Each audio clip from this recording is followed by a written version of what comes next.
All right, ladies and gentlemen, we'd like to get started at 7 o'clock.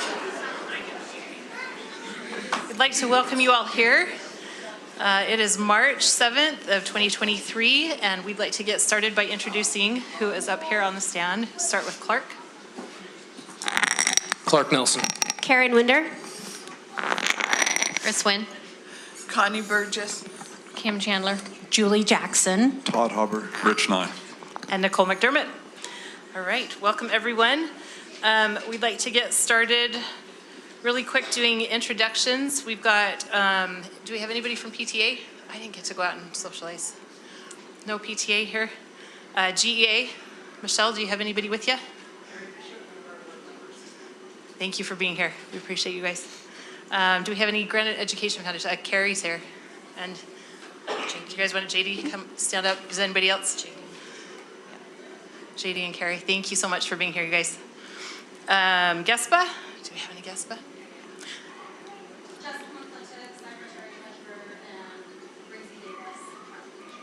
All right, welcome, thank you. We have office professionals. No, I saw Julianne. Hi, Julianne Hamlin, President and Game and Breeze. Thank you ladies for being here. Middle managers? Nobody from the middle managers. All right, and do we have any elected, local elected officials? All right, thank you so much for being here. We are going to go ahead and do the Pledge of Allegiance. John?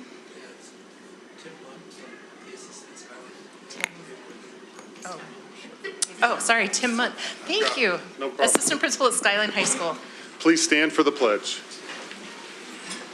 and repeat after me or with me. I pledge allegiance to the flag of the United States of America and to the republic for which it stands, one nation under God, indivisible, with liberty and justice for all. Thanks, Tim. All right, we're going to go ahead and have our reverence. Ben is going to introduce them, yes? Yes, and I am pleased to introduce our principal from Cottonwood Elementary. Terry, you want to come up and introduce your kids? I do. Thank you so much. We are so excited for the opportunity to come and perform for you tonight. Our Cottonwood Elementary musical production is run by an amazing paraeducator, substitute teacher, and parent volunteer, Julie Knight. She has been the director extraordinaire of Cottonwood Elementary's musical production since 2013. Because of her dedication to our students, she has earned and won the PTA Golden Apple and Holiday Helping Hands Awards. She's been doing choreography since she was 18 and has always had a passion for music. She passed that passion on to her 5 children who all participated in theater, dance, and music classes.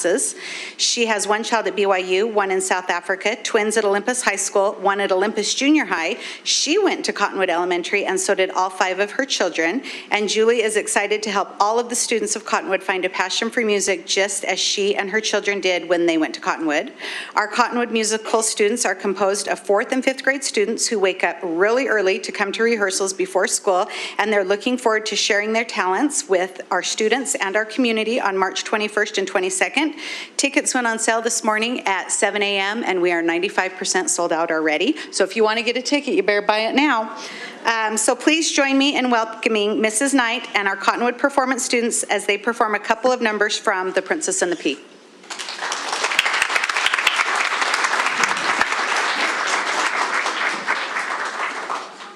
Okay, let's wait right here while the board members come down.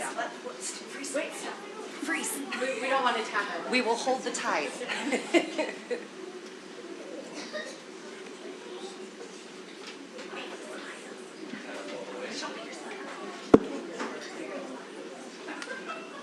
Okay, come on in. Right like we talked about. So right, the table right up top and all the sides. Let's do it.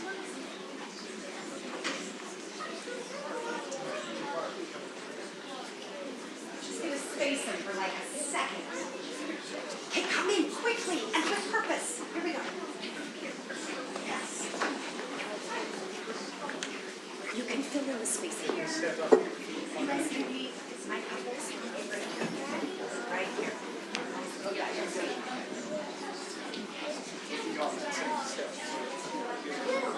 Guys.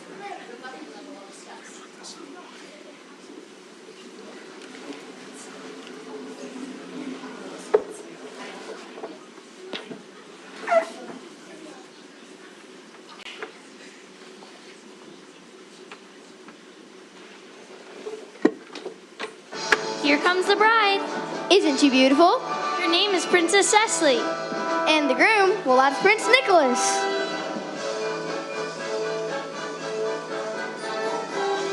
It's time for a wedding.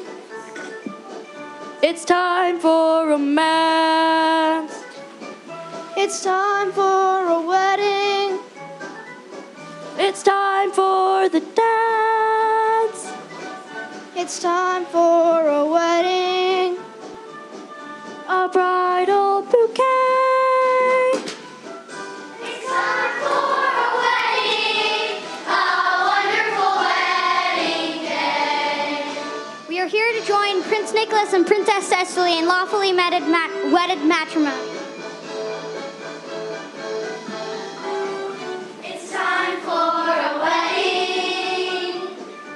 It's time for I do.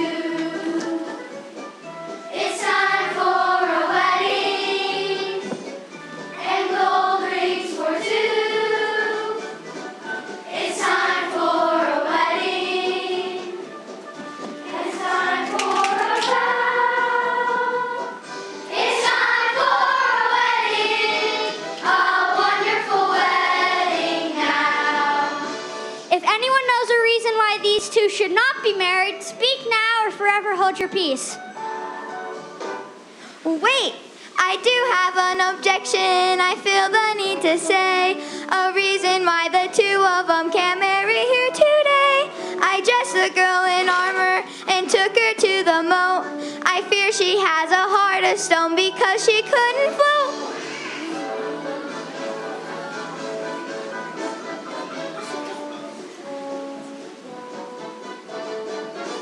An alternate bride. It's time for a wedding. Another is tried. It's time for a wedding. I hope she's okay. It's time for a wedding, a wonderful wedding day. If anyone knows the reason why these two should not be married, speak now or forever hold your peace. Wait, I do have an objection, a tiny little glitch. A girl with proper dignity would never show one itch.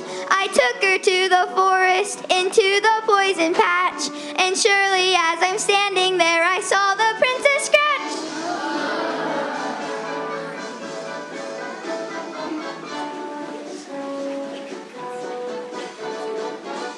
Could this be the one? It's time for a wedding. That's over and done. Time for a wedding. The queen will allow. It's time for a wedding, a wonderful wedding now. It's time to have a wedding now.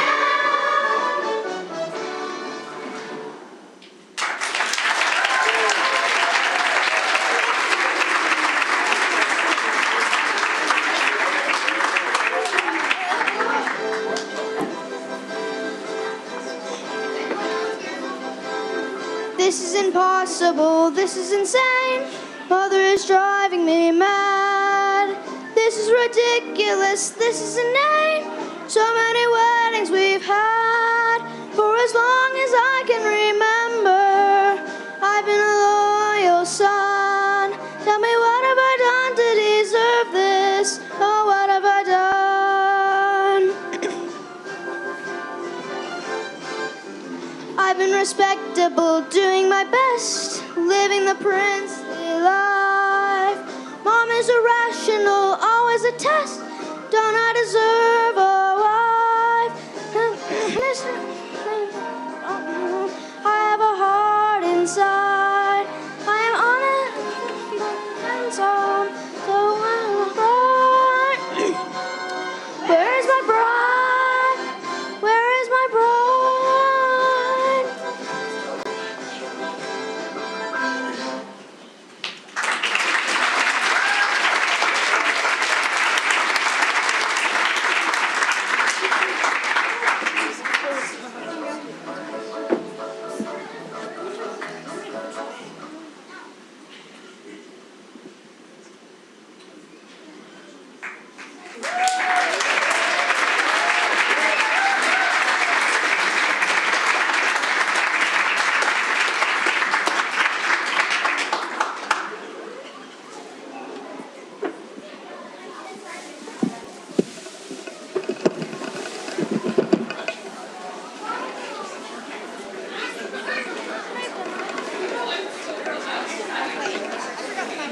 Thanks so much, Cottonwood Elementary. And before you guys leave, parents, can you just wave and say, we just wanted to acknowledge, because I know how much time you have spent on this too. So thank you, parents. We appreciate your help too. Hey, parents, you can find a video on our social media a little bit later as well if you weren't able to get up close.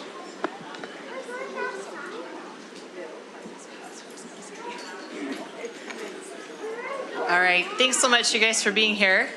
As they leave, I'm going to have Ben Horsley come up and get ready. We are going to have our recognitions next and turn the time over to him for a super important recognition at least in our book, right? Board president, board members, superintendent, and leadership team members, I'm very pleased this evening to come before you. Generally, at the end of the legislative session, we do some Friends of Public Education recognitions. We'll have a few of those for you in the coming months. We did have a very special recognition tonight and are very pleased to recognize Senator Karen Maine. She's with us here this evening. I'd just like to say a few words and then offer to let her share a few words if she'd be willing, but we'll see. We'll see when we get there. Senator Karen Maine has been serving in the legislature for quite some time, and frankly, she's been a strength to the Granite community for even longer. And obviously her family has been dedicated to the proposition of improving the lives of not only our students but our community members for as long as I can remember, and well past my time with Granite School District. And I remember stories when I first came.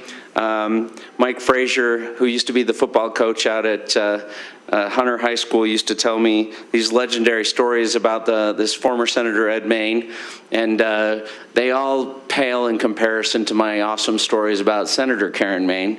So with respect to that, I want to tell just one of those quick stories. And Karen and I think we're friends. I'm like 98% sure we're friends. But every once in a while, what's great about Karen Maine is you always know where you're at with her. She will always let you know if there's a question or concern. And too often, I think we're afraid to take on some of these important discussions, right? And work through some of the challenges that we face. And I remember one such meeting where she told me just about every problem that we had under the sun, and then was gracious enough to let me know that I needed to fix all those issues. And I was grateful for the chance that I had earned her trust to be able to do so. She is a legendary powerhouse, even as a minority member of the legislature. She has earned the respect of her colleagues. And frankly, I was disappointed to learn of her resignation because we needed her help on the Hill this year.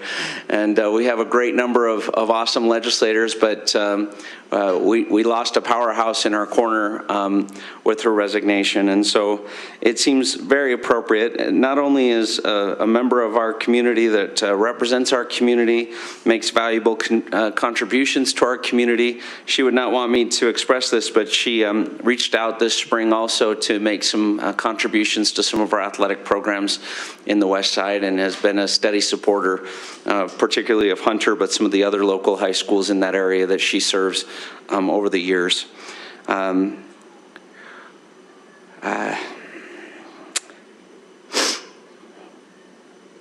I'm so appreciative of her service and her time. I remember a few years ago, we received information that the gang prevention money that we so desperately needed in our schools was going to places like Price and Park City, where we know their gang problems are exhaustive. And a quick call to Senator Maine rectified that situation rather quickly.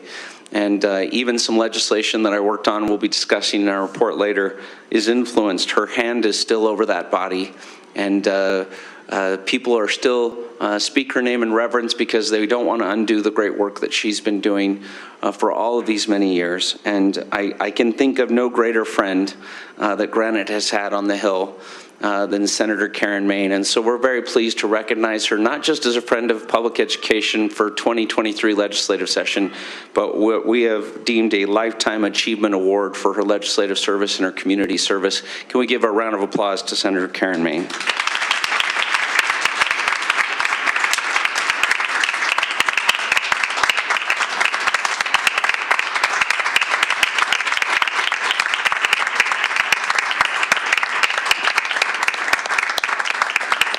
Thank you very much.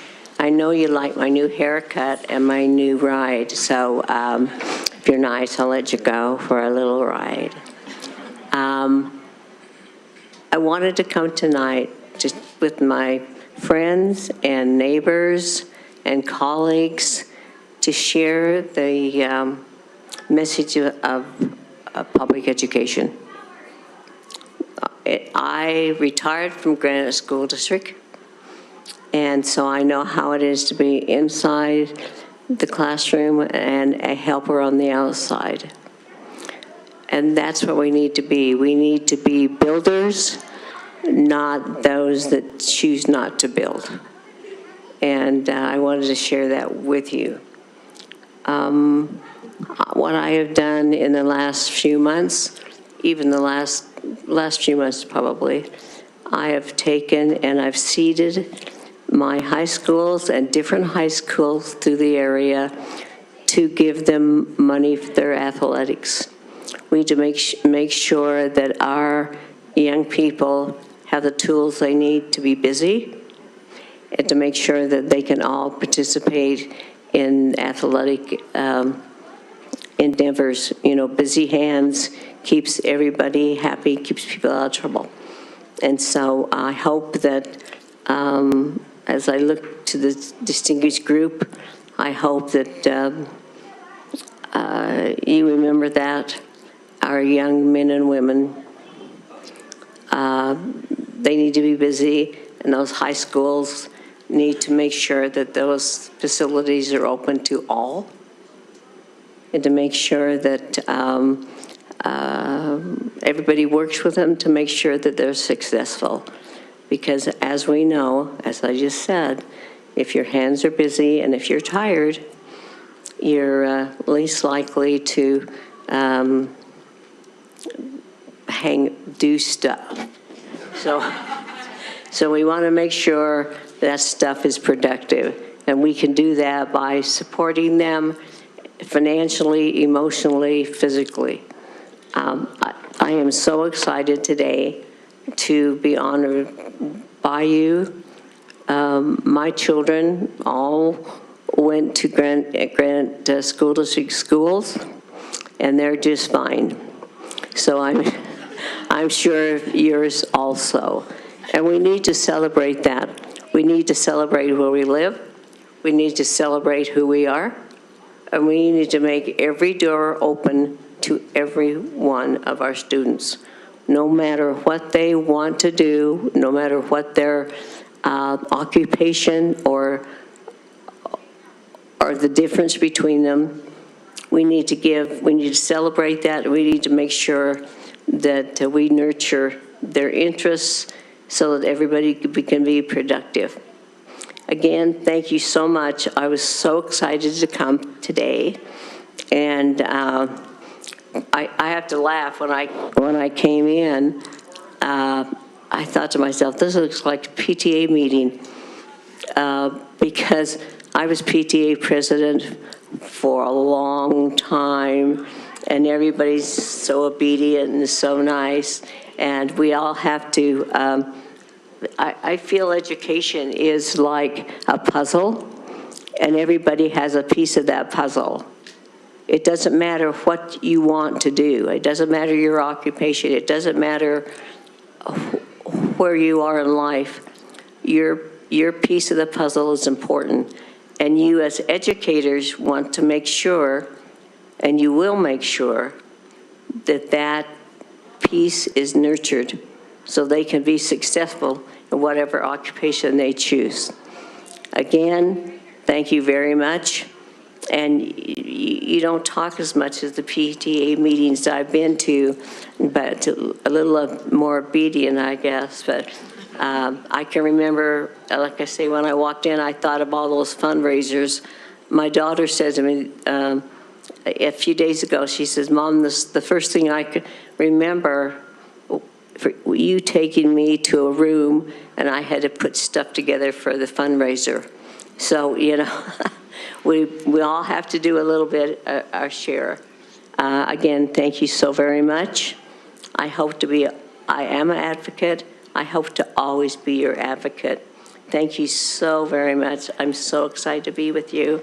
Everybody looks all refreshed. I like your tie. Thank you very much.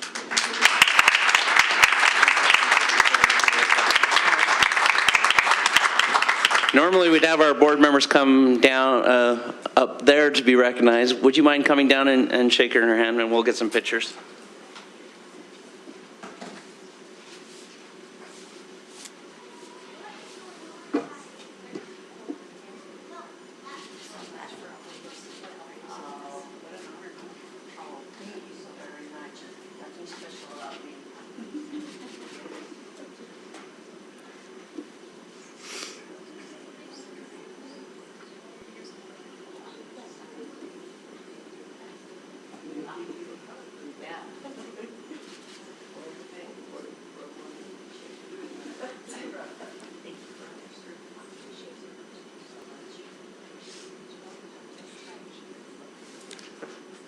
We'll get on that.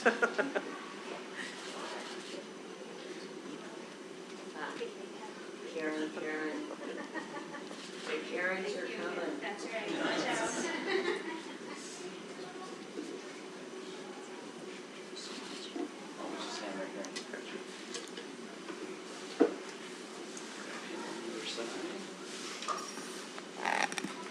Nicole, while they're finished, can I just say a couple things? Yeah, please. While they're finishing. My husband has had the opportunity to work with Senator Maine for 6 years, and he would come home with stories about how anything that was being an advocate for public ed, Karen was always on his side as he ran education bills. And so it's been fascinating to see her absolute dedication to public ed, but I wanted to even take it a step further with how much of a community advocate she is, especially for the West Side. As a West Valley resident, and I believe she lives in Kearns, she has stood up for that community time and time again, as sometimes there's a negative stigma out in the West Side. And so I've appreciated her advocacy not only for public ed and her hard work in the legislature, but in defending our West Side communities. So. Absolutely. Thank you so much, Karen. You're an incredible woman. I think a role model for so many people, and what you have done is truly a legacy. So we appreciate what you've done for us. Thank you. Thanks, Ben. We're going to move on to the recognition of our 2023 Academic All-Stars and State Champions for winter sports. Ben? I turn time over to Chris Shipman for that.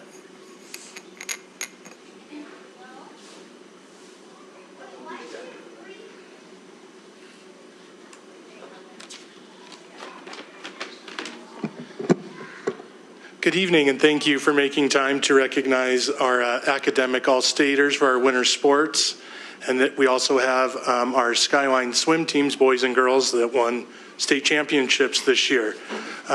We'll start with Mr. Munt from Skyline to introduce the swim team.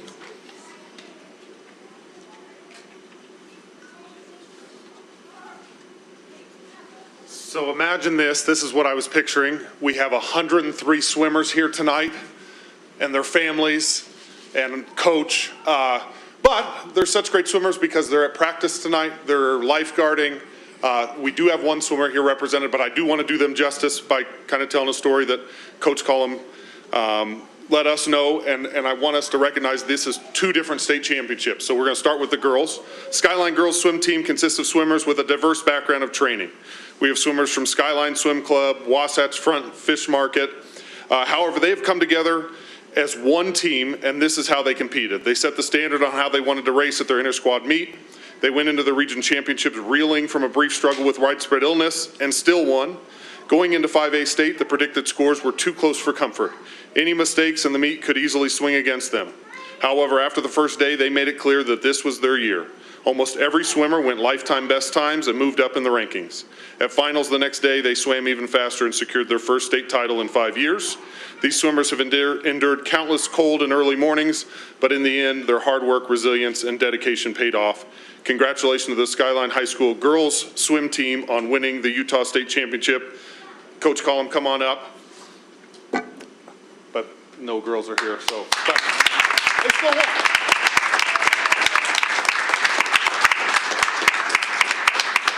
So I'd like to recognize the second state championship. The Skyline boys team has swimmers from several clubs. We have swimmers from Salt Lake Swim Legends. We have swimmers from Cottonwood Heights Aquatic Team. These swimmers have also come together as a team. They were shorthanded at the Brighton Dual Meet at district championships with some of the top swimmers sick with the flu, but they fought through it. These Eagles know about resilience. At state, once again, almost every swimmer went lifetime best times and moved up in the rankings, and they went even faster the second day to secure their first state title in 5 years. They endured countless lengths of the pool when they were still tired from the day before, and they have missed social events and days skiing, and as you can see, they've even missed board meetings. But in the end, their hard work, perseverance, and dedication paid off. Congratulations to the Skyline High School boys swim team on winning the Utah State Championship. Here is Denny and a member of our team. Go ahead and introduce your team. As Vice Principal Munt said, all the swimmers are either at practice, work, or doing homework right now. We actually have 6 a.m. morning practice tomorrow, so they have to get it done early and get to bed early. One of our captain-elects from next year is here, though, to represent both the boys and the girls team. Alex Stewart, please come forward.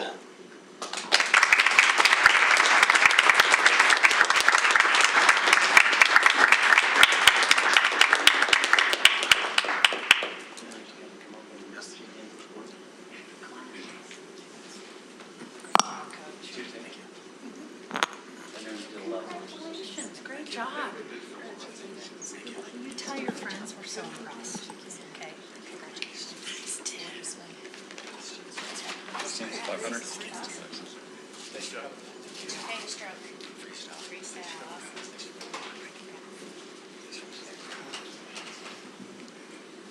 One more round of applause for her.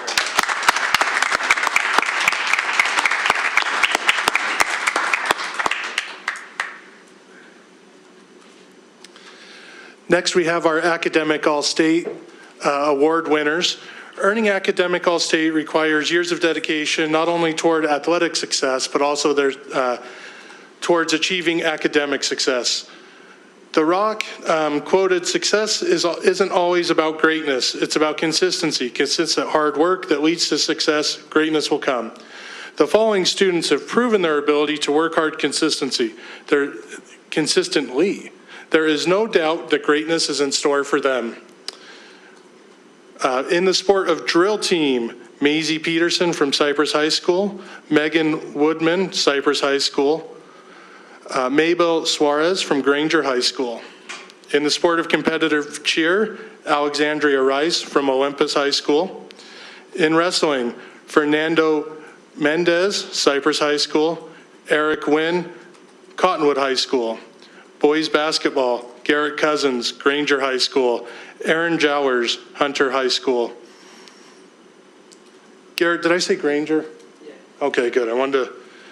I know I spent years at Granger, and I know his mom would be very upset if I messed that up.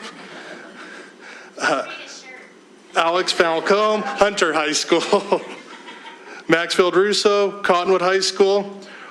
Harper Madsen, Olympus High School. Swimming, Dylan Wynn, Taylorsville High School. Johnny Wynn, Taylorsville High School. Shui Shen Wu, Skyline High School. Allison Sweeney, Skyline High School. Annika Demstead, Skyline High School. And Colleen McWilliams, Skyline High School. Let's give them a round of applause.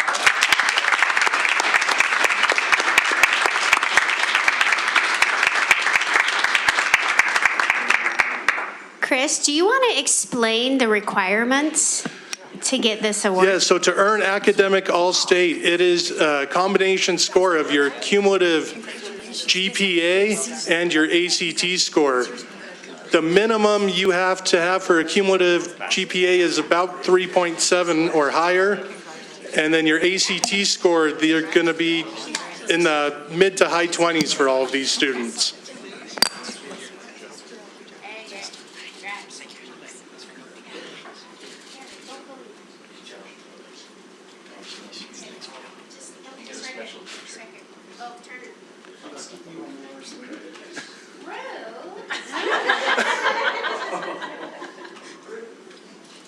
Not the first time, Karen.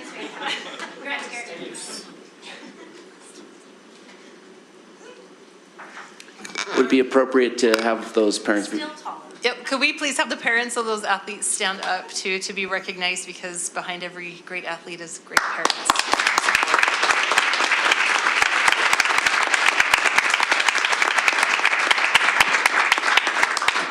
On your way out, we do have swag bags for the students and pins for the parents. So if you come out these doors, we'll have those for you. Thank you and congratulations. Thanks, Chris. Thanks, athletes and parents, for being here. We appreciate the hard work that you do, and on the field and off the field, as has been evidenced by what you have tonight. So thank you so much for all that you have.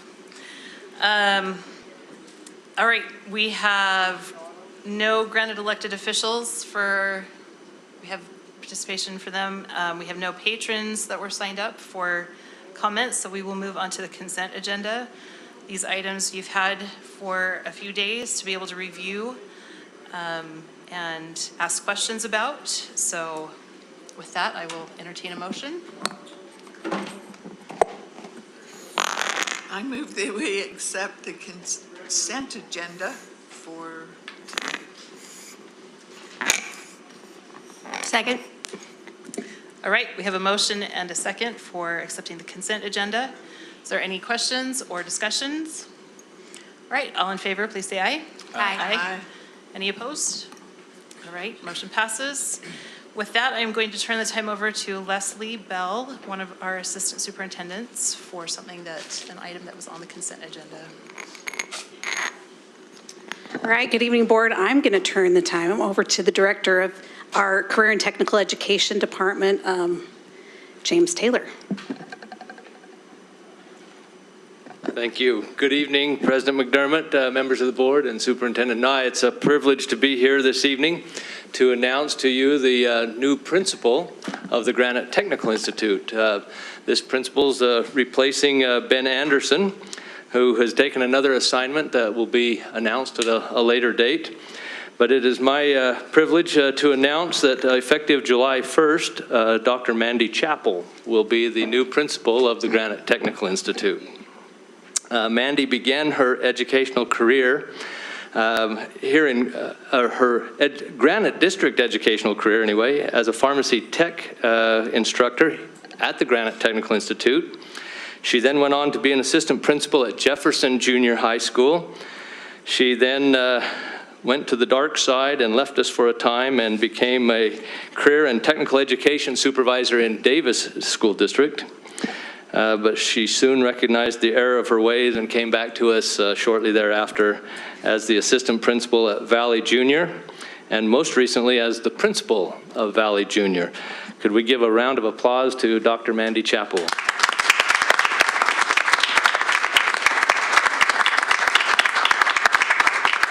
Mandy, will you please introduce who you have here with you and have them stand as well, please? All right,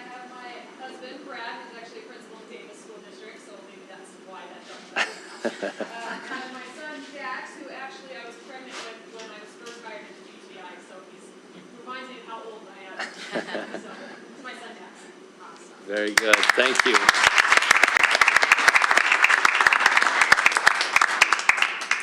Thanks so much, Mandy. We're thrilled to have you there, so thank you.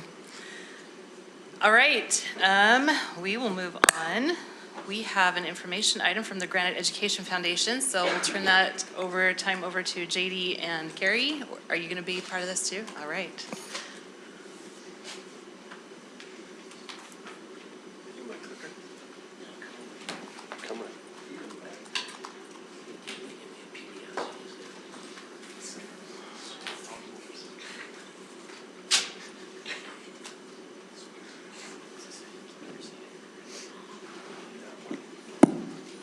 Good evening, Board, Superintendent, Superintendency. Thank you so much for having me this evening. I'm excited to be here to brag up the foundation a little bit. I was not aware, but I was very surprised to see a reenactment, a musical reenactment of my own wedding day to start the board meeting today. So that was incredible. That was a wonderful welcome. You're welcome. My name is JD Talbot from the Granite Education Foundation. Many of you got to spend a little bit of time or a lot of time with us yesterday as we went around to celebrate some of the amazing teachers here in Granite. We can put our mission into a lot of different fancy mission and vision statements, but really the Granite Education Foundation exists to reduce barriers and to increase opportunity. And when we say increase opportunity, I loved what Senator Maine had to talk about, where kids need to be busy. So how do we increase those opportunities for them to be productively busy and active, constructive members of our schools and the communities that they support? So we try to do that with both our students and our teachers in Granite. We know teachers put so much into the profession, and how do we support? And the foundation does that in a lot of ways that I'll highlight today. Just a little bit about the history of the foundation. It was established in 1988. It is a 501c3, and like I said before, it's set up to just serve the students and the educators here in Granite. And we measure our success by the number of people that we're able to help and by the quality of our programs and the services that we provide. Our work is fueled by the generous donors, the caring volunteers, a dedicated board, and a mission-driven staff. Here are the programs that I just want to briefly highlight today, and these are in no particular order of importance, just alphabetical order for presentation's sake, right?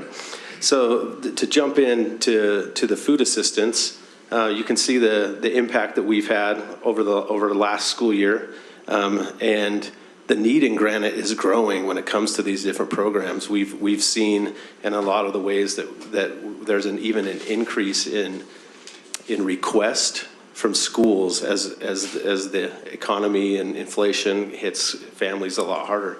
So last year we distributed over $560,000 worth of food and almost 48,000 student weekend meal kits.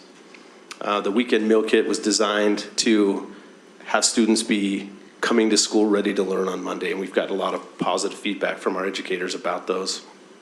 We do, and we're able to provide this food assistance through a ton of powerful partners. As you can see, and I won't read them all, but we have a lot of partners that contribute to both financially and in kind to support not even just our food assistance program, but all of our programs that the foundation runs. Our most efficient program that we have, and it's because it's run by about 80 old but young at heart women that are the most efficient group that you'll ever see, that put in countless hours to what we call our elementary SANASAC program. One correction I do want to make up there is that it is actually a pre-K through 5 program, and those SACs get distributed. And then our SANASACs, the 6 through 12 program, you can see also does it, and annually over 10,000 hours of volunteer work go into just the SANASAC program by itself. In fact, I'm willing to bet that at least 10 of them are shopping right now.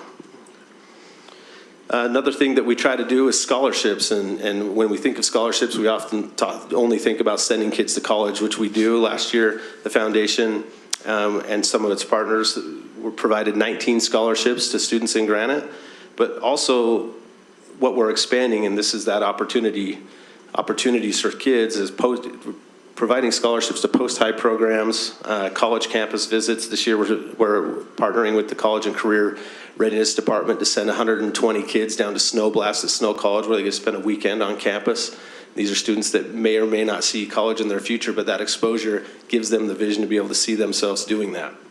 Also to after-school programs, and again, like Senator Maine talked about, the academic and athletic programs. How do we scholarship? This year we had a partner put up a large sum of money to give any track kid in need brand new shoes. Again, reduce those barriers to participation. So just amazingly generous people that we get to work with.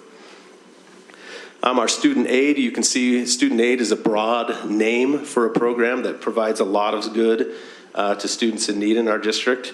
We rely heavily on our relationship with social workers in the schools that know these kids so well, identify their needs, reach out to us, and we're able to fill a majority of those needs through whether it's clothing, backpacks, school supplies, providing bus passes for kids where transportation may be a barrier for them to participate in after school or athletic opportunities, or also academic opportunities maybe outside of their regular school boundaries. That 2021-22 impact, as you can see, and many of these numbers have already been surpassed by quite a bit this year. But those are, some big numbers when you're talking about over 12,000 clothing items.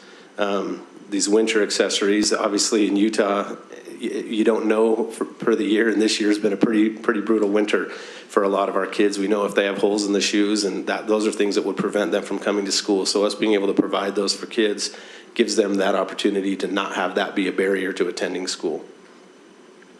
That number, 13,000 backpacks last year. This year we distributed about 16,000. And so, as I said, that need's coming up or increasing. The other thing that we do, teacher support, and this is the highlight, of the year is the bus tour. And we've also implemented in partnering with Ben and the communication staff, Thank You Thursday recognitions to just get more celebrating of teachers out there. And then we're highlighting this year with an education appreciation fair next month, and also provide those school supplies. We know teachers spend a lot of money out of their own pockets, so how do we as a foundation support doing that and having those teacher supplies through, again, generous partners. That's one of the ways we support them. We would like to extend to you all, like we do to all of our foundation board members, just these standing invitations to participate in any of these things. I kind of put the dates up there, or the months that these happen there, but you'll always get an email reminder that I'll send to Stacy to just say these are the dates and we'd love to have you participate. And many of you have in a lot of these things, but just to highlight some of these, that we have our 9/11 day of service where you get to come get your hands dirty and build these weekend meal kits that we distribute out to kids. We also have a shop-a-thon. If you haven't attended the shop-a-thon, you better get your rest the night before if you plan on doing it, because it is a event where a lot of energy is expended both in the celebration of it, but also just it's work, right? We're getting kids through and giving them a shopping experience and giving them the opportunity to go and spend a little money on themselves. The Educator Appreciation Fair will happen in May, and then obviously the Excel Awards, the bus tour that we just did, and then the Evening of Honors will be April this year. And then we'll also be setting up a tour with Stacy. We'll be getting you a date to invite you, and some of you have done this already too, but take another tour of our donation and distribution center. Just kind of see the on the ground, where the magic happens, so to speak. And to wrap it up, I've just highlighted a few things in pictures, but to wrap it up, I would like to invite the Granite Education Foundation Board Chair, Carrie Johnson, up here for a minute. Thanks, JD. President McDermott, board members, Dr. Nye, Assistant Superintendents, we are so grateful to be here this evening. First and foremost, I want to thank you on behalf of the Foundation Board for our amazing Executive Director. You can see his impact as we've expanded and we continue to innovate in ways that will bring us a sustainable foundation. The last 18 months for us has been a journey for our foundation. We've had a lot of change, and we've worked very hard to collaborate with the Granite School District to innovate and to evolve our future. Your support and your unwavering partnership has meant so much to us. I wanted, on behalf of our board, to express that our commitment in terms of a sustainable foundation that impacts kids long after any of us fill the seats that we're in, that's the vision that we have as we reduce barriers for kids. Our foundation is strong, our leadership is strong, our community ripple is strong, and our partners and donors are confident because of your support. We have appreciated your presence, your participation, and your feedback. Today, we'd like to present on behalf of the Foundation Board a very small token of our appreciation. A gesture symbolizing the partnership of our logos combined with all of some meaningful thank yous that we've received from kids that are thanking not the foundation, but are thanking you for your support. So thank you so much for joining us in this journey and for giving us the opportunity to make a community impact together.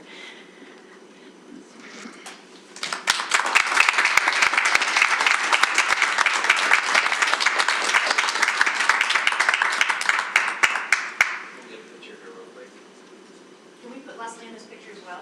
She's been invaluable to us.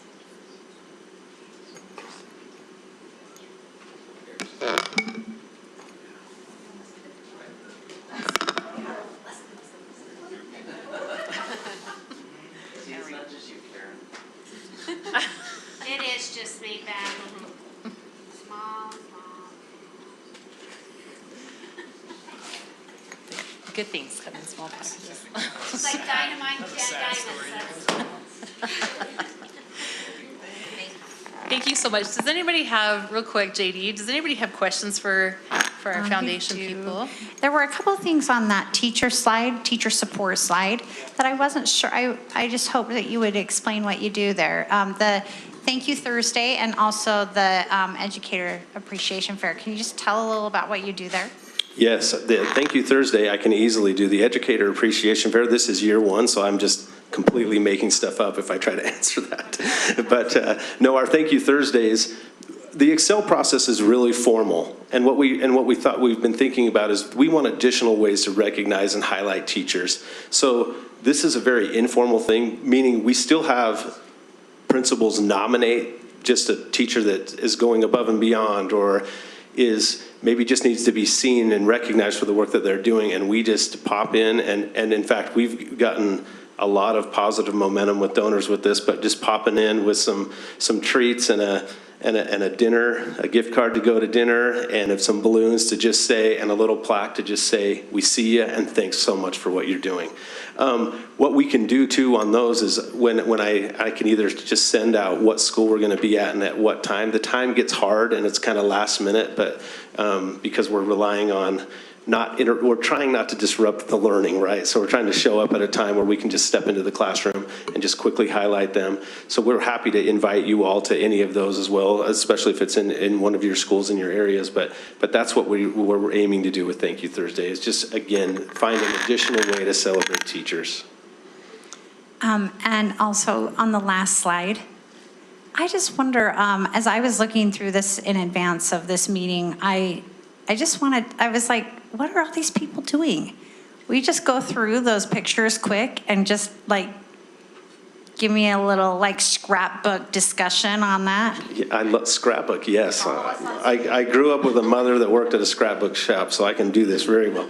The top left one there is one of our partners, Foundation for Life, and that's just a thank you that we did for them. They purchased one of our delivery trucks for us, and just kind of highlighting and thanking them for their generosity. And so that's a donor thank you. The middle's the Excel winners from last year. The top right is an example of a Thank You Thursday where we go out. In this particular situation, we were celebrating the whole school.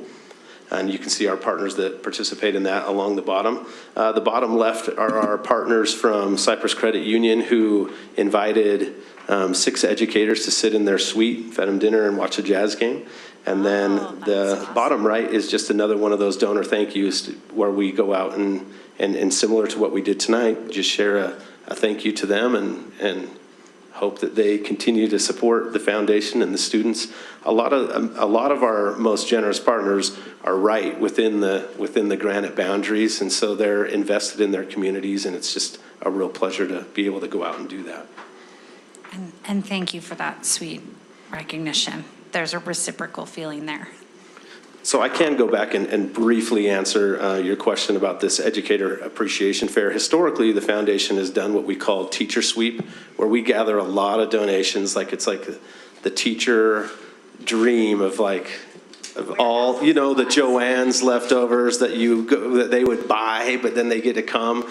And you have to stay to the side for safety reasons, but we turn them loose with shopping carts and let them pick things that they then use their creativity to put to use in educating our kids. And so what we're doing is we're trying to add an element, a little bit more of an element of appreciation to them we'll have food trucks, a lot of donor prizes for drawings and those kind of things there to just as a bigger way to teacher sweep will still be there. We still have tons, I think probably 60 plus pallets of all this fun stuff, right, to pass out, but then also adding that element of the thirst truck will be there and, with cookies and drinks. So I get to the side as far as possible when they do the countdown and then turn them loose. But it is a really good time, and we'll make sure again that you're all invited to be there. That's awesome. I just want to say I have actually done the Santa sacks. And there was one year I wanted to do it, and I talked to Kathy Newton, who's a rock star at this, but they were already done. So you have to go in October. So, because I was so disappointed one year that when I called up, she's like, oh, sorry, those are already organized for the schools. I'm like, But going there and putting those sacks together, it's like poetry in motion. They have everything, every single detail you could possibly think of already worked out and organized. And so you go. And so it was just really fantastic. There was a miscommunication on the day I was going to show up. So when I showed up, they didn't know I was showing up, but it didn't matter. They just put me right to work because everything was already ready to go.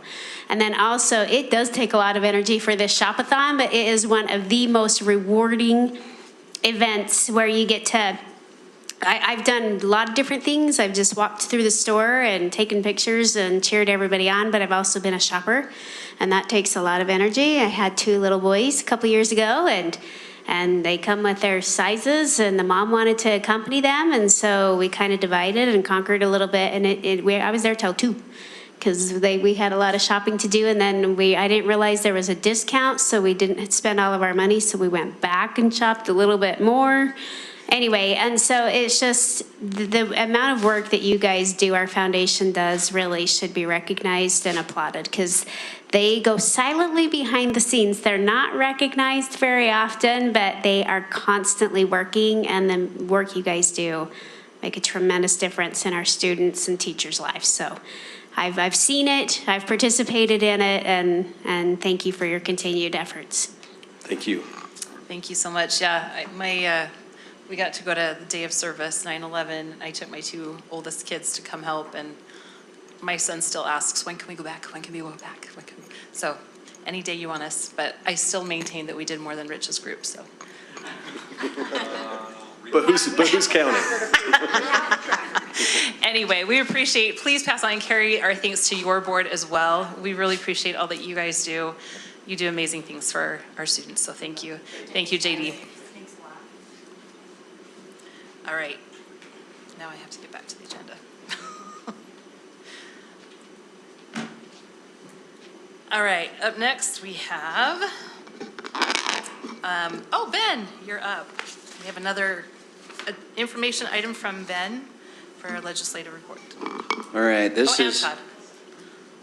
Very good. Todd is actually going to come down and help me. There's a couple slides. He'll review some of the financial stuff, which is I'm grateful for, so I don't have to try and explain it. So I am going to go really fast. The superintendent told me the over-under on the meeting was 8:30, so I want to make sure that I win the under on that. So I heard he said 8:15. Let me see what I can do. So we're going to go through a quick legislative summary, go through some revenue projections and a couple of topic areas where the bills are focused, and then highlight some of the priority bills as well as some failed bills, because I think more so this year than any years we've seen some bills that kind of made it through the process but not all the way through, and can be an indicator of what's coming our way down in the future. And then just to answer any other questions in relation to the tracking sheet, which still is being, which has actually been updated and completed. since the end of the session. So you guys remember at the start of the session, I kind of showed you what we were tracking. I have a couple of friends up on the hill, and I was asking them about halfway through the session because it felt like there was an inordinate amount of legislation this year. And I said, how many clients do you have and how many bills do you track in any given year? And one of them was like, oh, this is such a tough year. So many pieces. I'm tracking 17 bills. And I'm like, okay, well, I've got 139, right? So you can see just a snapshot of what the session looked like. 575 bills passed. That's a new record. That's 41% of the bills that were actually, of the 933 that came out. There was over 1,400 bill requests, which I think is darn near 100 more than last year. And so what we're seeing with the advent of technology and some of these things, the pace just quickens. Every 45 days isn't 45 days anymore. So of 74 of those 139 on our tracker, education bills passed at a higher rate is what I wanted to kind of show there. And 13% of the overall passed bills were education related in some form or fashion. So again, public education continues to be one of the most highly regulated industries in the state of Utah. This year was something unique. I've never worked a bill in the 500s before. Superintendent, you? Never. And I think I worked on 3 bills in the 500 range this year. So that is, not something that I was very excited about. So we're going to turn time over to, go ahead. Ben, do you know have you heard any talk of like getting that under control? Yes, only from our superintendent in JLC. That is part of the conversation, the negotiation with leadership is, okay, only 20 bills on education next year. Only 20 bills, right? So I will tell you the last time that I heard any public conversation from legislative leadership was when Becky Lockhart was Speaker of the House. And she purposefully came in and said, we need to pass less bills. And let's try to keep a lock on that. And that's the last, and that was in the 600 range. So we're twice that now. Todd, would you like to walk us through? All right, I'll take you through a couple of items here. The first is the constitutional amendment. So SJR 10 did pass, but it was amended on the last day of the session to include the framework that we have up here, which is earmark that will remain in place for enrollment growth, inflationary adjustments to the WPU, and also a stabilization program that was formerly known as House Bill 357 is now established in the Constitution. So those are the earmarks that remain. The rest of the income tax funds will be now available to general state agencies and funding of those programs, assuming that the public will vote on it in 2024. So that's the framework that's put together and what will be presented to the public with SJR 10. Along with that, am I good to move? No, you're okay. We got the good stuff. So if it does pass, there are some commitments from the legislature. Another 2% will go on to the value of the WPU. And also, when we look at the long-term enrollment patterns of the state of Utah, we see that there will be about 10 years that will have enrollment declines. And so another guarantee that we asked for the SJR 10 passage is that in the years of decline that the value and count of WPUs will not drop. So it's essentially garnering resources for education in those declining years so that when we get into the growth years again, we have a larger base as we move forward. So on this page, these are the funding pieces that are in the package this year. There is a 6% increase on the value of the WPU. You'll hear a bunch of different numbers floating around, and the challenge that we've had this year is other pieces that you see up here, such as the teacher direct salary increase or educational support professional days, those are being turned into what are called equivalent WPUs. So they're not really dollars going into the WPU, but their value has been converted into what a WPU could have been. And so you'll hear numbers that range from 13 to 20%. And they're all correct numbers depending on how you want to put the list of things together. But at this point, what's going on the WPU is a 6% increase. And that's what will be available for our programming and budget development for this coming year.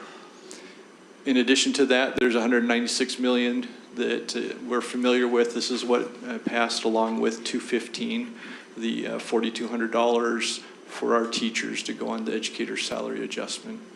We're continuing another year of the educational professional. Yes, sir. We heard the numbers. That's as good as a hand going up. Yeah. There's no subtle way to pull down the mic. Would you just mind just a 30-second why we heard 6,000, we heard 8,000, but $6,000 what we heard? You just said 4,200. Just a little elaboration. Should I cover all the numbers that are out there? No, just that one. Okay.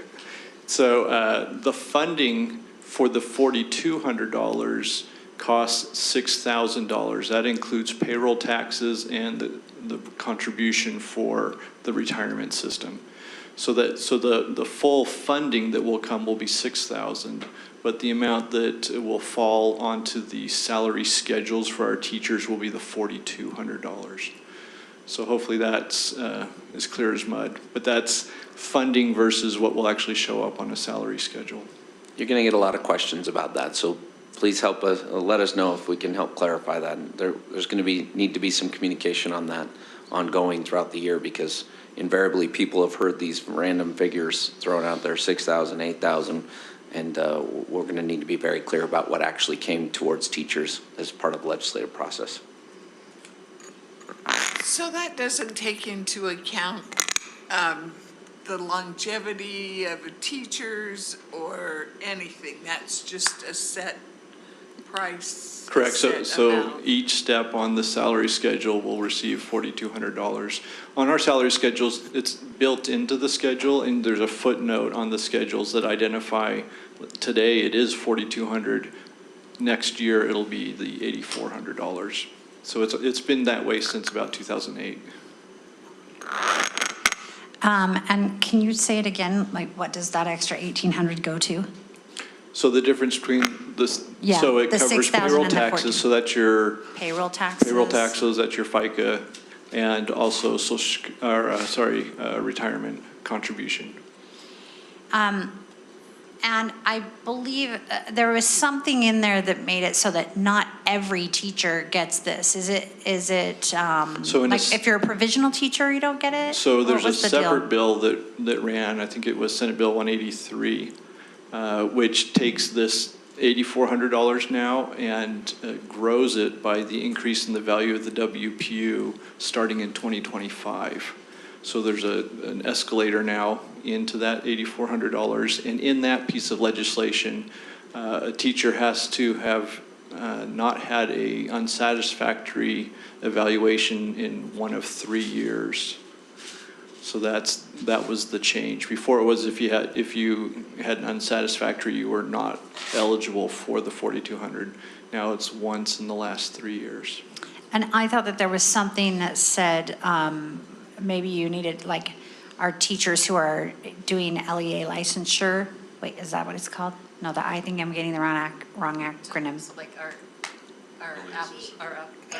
Who are not licensed. Yes, our ARL licensure. Do those teachers? So I don't know the answer know? to the ARL question. I think it was licensed teachers only and also full-time. So nothing changed from how it's being administered now. So if those teachers weren't receiving the 84 or the 4,200 today, the bill didn't change that status. All right, I think that's right. And to be clear, it's those on a teacher contract. This is not admin. Is that correct? Correct. So this is the educator salary adjustment portion of the statute. So to be clear, any teacher who's available for the TSSA funds, we discussed this earlier. Do you want to clarify that at the local level would fall under that category? So it's different than the TSSA funds. Remind me, so sorry. it's the educator salary adjustment. So these are essentially anyone who is licensed in the Cactus system are the eligible FTE. So if you have a state license as a professional in education, those are the individuals that will qualify. You knew what I wanted. I wanted to just also ask about the WPU. So in the ways that we're dealing with inflation, or, we're dealing with inflation over here, when we look at our budget, once we have that increase in our revenue, will that mean increased programs for us, or will that mean a balanced budget? So the intent is, because of the inflationary adjustment factor, which was 3.4% this year, that there is some money made available for inflationary costs. But we're experiencing 8% plus in today's inflation environment. So it's not going to, it's going to be barely catching up or holding even. So there's a challenge there. So I think what you just said is that we'll still have to look at places in our budget where we can cut? Either cut or adjust the scope of programs, revisit Become how we're more delivering efficient? things, yeah, all of the above, to see how that comes together. Okay. And there are also some expectations on what that 6% is supposed to cover. There's intent language in the Appropriations Act that directs the monies to certain purposes as well. Before, in the past, you would get your 6% on the WPU and you ran with it. It was pretty much unrestricted. There's some expectations on these dollars now. I think this year in particular is going to be one of the more confusing years for our employees, because there's going to be messaging from legislators. We just increased funding by 18.5% or 20%. I've heard that figure being bandied about. And in reality, most of that funding is restricted, and we don't really have a lot of say in where it goes. So how much do we have in unrestricted? So, No, like so- percentage-wise? Yeah, so you can take the 6%, that is your general dollars coming into the education system, and about 24% of that is restricted because the WPU supports special education, CTE, student at-risk programming. That constitutes about 24% of that number. So that's what 24% of the 6%. Correct. So 4.5% is unrestricted? Unrestricted. Okay, so my mind, I know that we're going to get these questions, and I'm still struggling to, I understand this is for teachers, and that sounds great and all, but we have other employees who abide by the teacher contract. We've got social workers, high school counselors, junior high counselors. We've got all these other people that kind of operate on the same lanes and steps as a teacher contract. So did the legislature or the state, are they being very explicit on who qualifies and who does not, so that we're not misspeaking, saying, oh yeah, you qualify, and then we find out later? Like, Yeah. where's that list? So it's in statutes. It's in the educator salary adjustment statute. So the list is well known. We've worked with it for at least a decade and a half. I don't have it off the top of my head. There but still I will can be get you there. confusion. We'll try to get some clarification for you over the next few weeks as we kind of start to piece this all together. Okay. And maybe I work think in some that'll be talking helpful for points. us.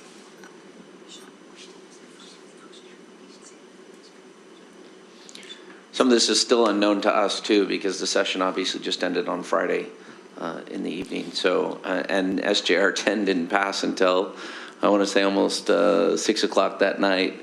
And I was worried about other bills at that point, so. Michelle, did you have something to clarify with this? Well, I think an easy way to think about it, our understanding, and please correct me if I'm wrong, is if you got it before, you still get it. You're correct.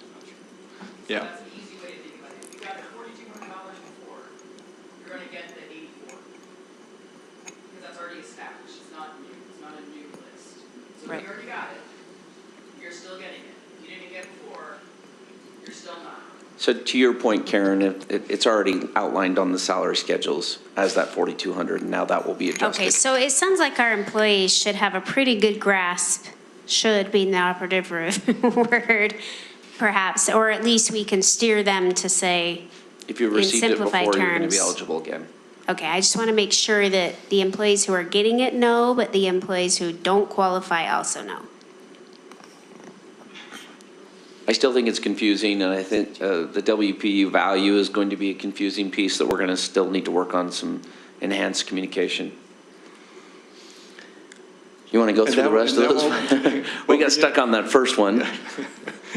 Remember the over-under. To go through. Just pull out some other things. There's $75 million in one-time funding for school safety measures. So there will be a task force created and a grant program established, run through the State Board of Education. So those are dollars that will be available on a request basis. And again, the statute there dictates what type of projects could be included in a grant program. We have at-risk funding increase of $26 million. Full day K is now has an additional $25 million, and it also took what was the early intervention monies below the line and brought it above the line and put it into the WPU calculations. That transfer, or that movement from below the line to above the line, has made the understanding of what money will be available for kindergarten a little cloudy.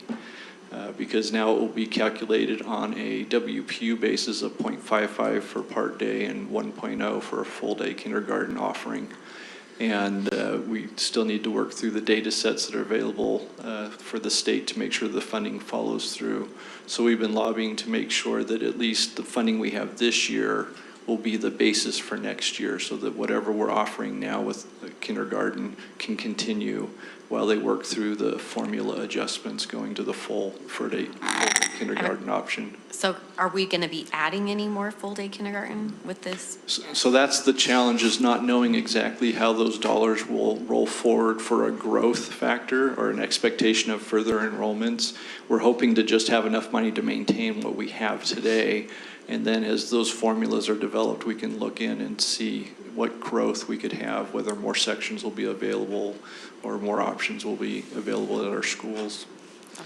We actually do offer a number of full-day kindergarten programs. I think there's 29 sections that are half-time throughout all of our schools. And so the superintendent gave thumbs up.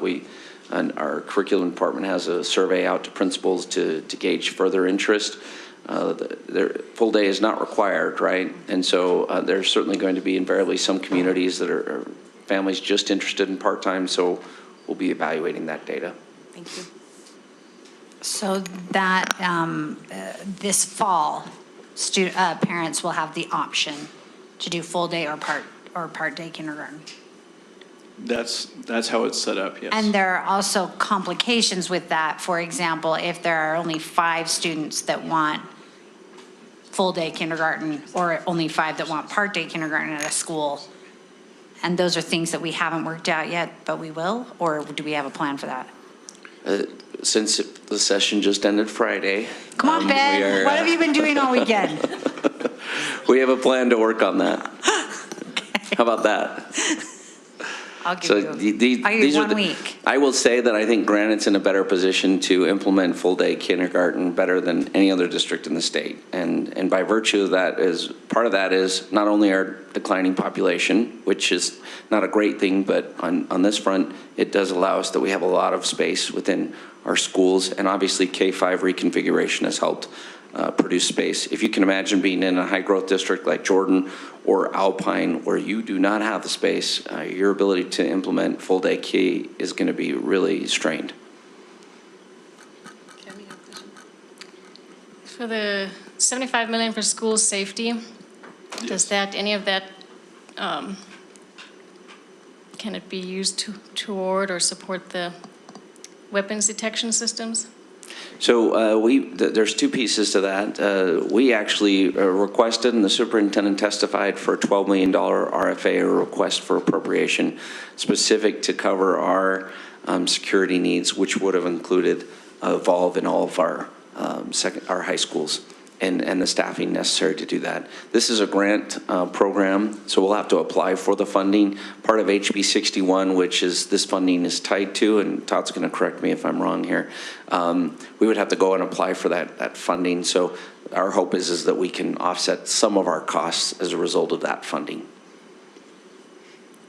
So, and maybe I'm not following fully, but so that we have to apply for a grant under the $75 million, but that's separate from the Yes, we did not get we didn't get the appropriation that we had requested. It kind of all this school security safety stuff got lumped into the HB 61, this $75 million. Okay, thanks. And of the money that you've got up there, the things that we need to apply for in order to get the money are school safety, teen centers, and grow your own teacher deal. The rest of those, we get money appropriated. Is that correct? Okay. And one last question on the educational support professional pay. Who is that? There were a lot of bills. Was this the one that was about counselors and that group, or was this about our paraprofessionals? This was straight up an appropriation. I don't think it was tied to This was what's- in House Bill 215. Oh, there you go. So this was for educators specifically. So that's the education, or wait. So maybe who I'm receives answering that the wrong money? question.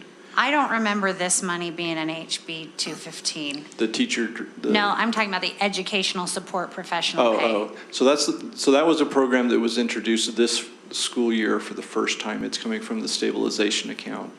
And so it's to provide up to 32 hours of time for teachers to pursue professional development or other needs that they have in their schools. And so this is a continuation, another one-time allotment for 2024. That is not support professional pay. That's what I was like, but wait, when did that the happen? language is a little And tricky. that's awesome. And Yeah, that would have been no. nice, though. Yeah, that's a shame. I thought something happened that I didn't know and was really excited for a minute. Any other questions on funding? Okay. I'm going to make Todd stay here with me in case there's other questions that come back up. I'm not going to go through every one of these bills. These were past bills that had to do with safety and mental health, and you can see I had to cram them in there. So I'm just going to go through the ones that were preeminent. HB 61 is the one we just talked about. There's some creation of some task force and some consistency on some school safety language, best practices. It's kind of enhancing some of the school safety stuff that's been done in the past and spreading that out. At one point, this bill would have required an SRO in every secondary school, and that language was pulled back, and we're grateful for that. HB 304, I'm going to come back and talk about a little bit later as one of our preeminent and priority bills. HB 311, along with SB 152, were social media bills that would have limited minors' ability to access social media without age verification. Those got stripped down and neutered a little bit throughout the legislative process, but what it did require some enhancements for tools for parents to be able to access and monitor their child's social media. So we were very active in these bills' passage and testifying in their behalf. HB 374 is the bill that will decommission unified police. And so that will have an impact on us as we look to see if some of our municipalities and metro townships reorganize into UPD 2.0 or if they choose to implement their own police forces. But what we do know is that our costs are fairly low utilizing SROs through UPD, and they're not very low with some of our allied agencies, and that's not a criticism, that's just a reality. And so we do have some concerns about how that might impact us. Do you have a question? Yeah, I think I need you to explain that as if I'm a few grades lower. Sure. Our SRO costs with Unified Police are at a set amount. And Unified Police is whom? Unified Police covers a multitude of agencies within our jurisdiction. So that's Kearns, that's Magna, that's Mill Their Creek, city. Holiday. Okay. They all contract with Unified for police services. Okay. West Valley has its own police department. Taylorsville has its own police department. And I don't want to error each of their pricing structures, but all of those agencies spend a lot more on policing than we do. And there's a reason why our police officer costs are much lower. And part of that is they're not on the police retirement plan. They're on a teacher retirement plan, which is a 30-year structure. So there's some cost savings there. And so we're very concerned moving forward about what happens with Unified Police if we are contracting with allied agencies for SROs that could drive our costs up. I just want to be clear, this bill decommissions Unified Police Department, so it's no more. Yeah, so who is it now, a state-run? Well, we have 2 years, right? 2 years. It's run by the county sheriff. It's a Salt Lake County only police agency. Before it goes away. So a couple things could happen. Those municipalities could get together and create their own Unified Police Department 2.0 or the Salt Lake County Sheriff's Department to provide those services. Either way, though, they have SROs in our buildings, and so as they go away, how then do we fill the need? It's a significant effect on us, yeah. Yes, significant. That's a nice way of saying it. I think that's appropriate. There's a couple other bills here. HB 403 is an expansion on some mental health supports and universal health screenings for students from, I don't know if it was last year or the year before, I can't remember. But this requires us to actively opt in or opt out of the program, so it's known if we're providing those to our students. Now, to be clear, there's no mandate for a health screening for kids. This is something that parents would have to provide permission for and opt into. But the program is a grant program, and we have to apply for it. And we anticipate doing so this coming May for next fall. And this is an expansion of some of those programs and resources. The only other bill I wanted to mention on this, nope, that's it. Any other questions about any of these bills? I don't want to move too fast. Okay, curriculum and instruction. When we go to the failed bills section, there's actually a lot of bills that were tied to curriculum and instruction. We love HB 308. It eliminates the school grade, which is, I used the term neutered earlier. I'm going to use the term again. Basically over the years, and especially with COVID and challenges with testing, has not proven to be an effective measurement of our schools and how well they're doing. It's an expectation that the dashboard as offered by the State Board of Education is a much more comprehensive look, will be enhanced, and be the method by which parents can go and compare school performance. And so the ABC grades are moving out, and we feel like that's a win for many of our schools who basically the growth is a huge factor, and they're doing quite well in certain areas, and because they're not quite proficient, they struggle under that grading mechanism. HB 427 is an interesting bill. It went through several iterations, but it codifies that state board rule that was passed, when did that pass, Superintendent? A year and a half ago or so, with respect to how we address students in the curriculum process that I can't remember the number of the rule off the top of my head. R277328. Thank you, sir. I knew you would know. I knew he was going to know that. So this is a codification of that rule. He's totally making those up. I know, he's just throwing stuff out there. Ask me the next one, Ben. I got it. Did anybody get that on recording? Go check that rule. This is an important thing. I struggle sometimes, and I've shared this openly in some of our committee hearings up on the Hill.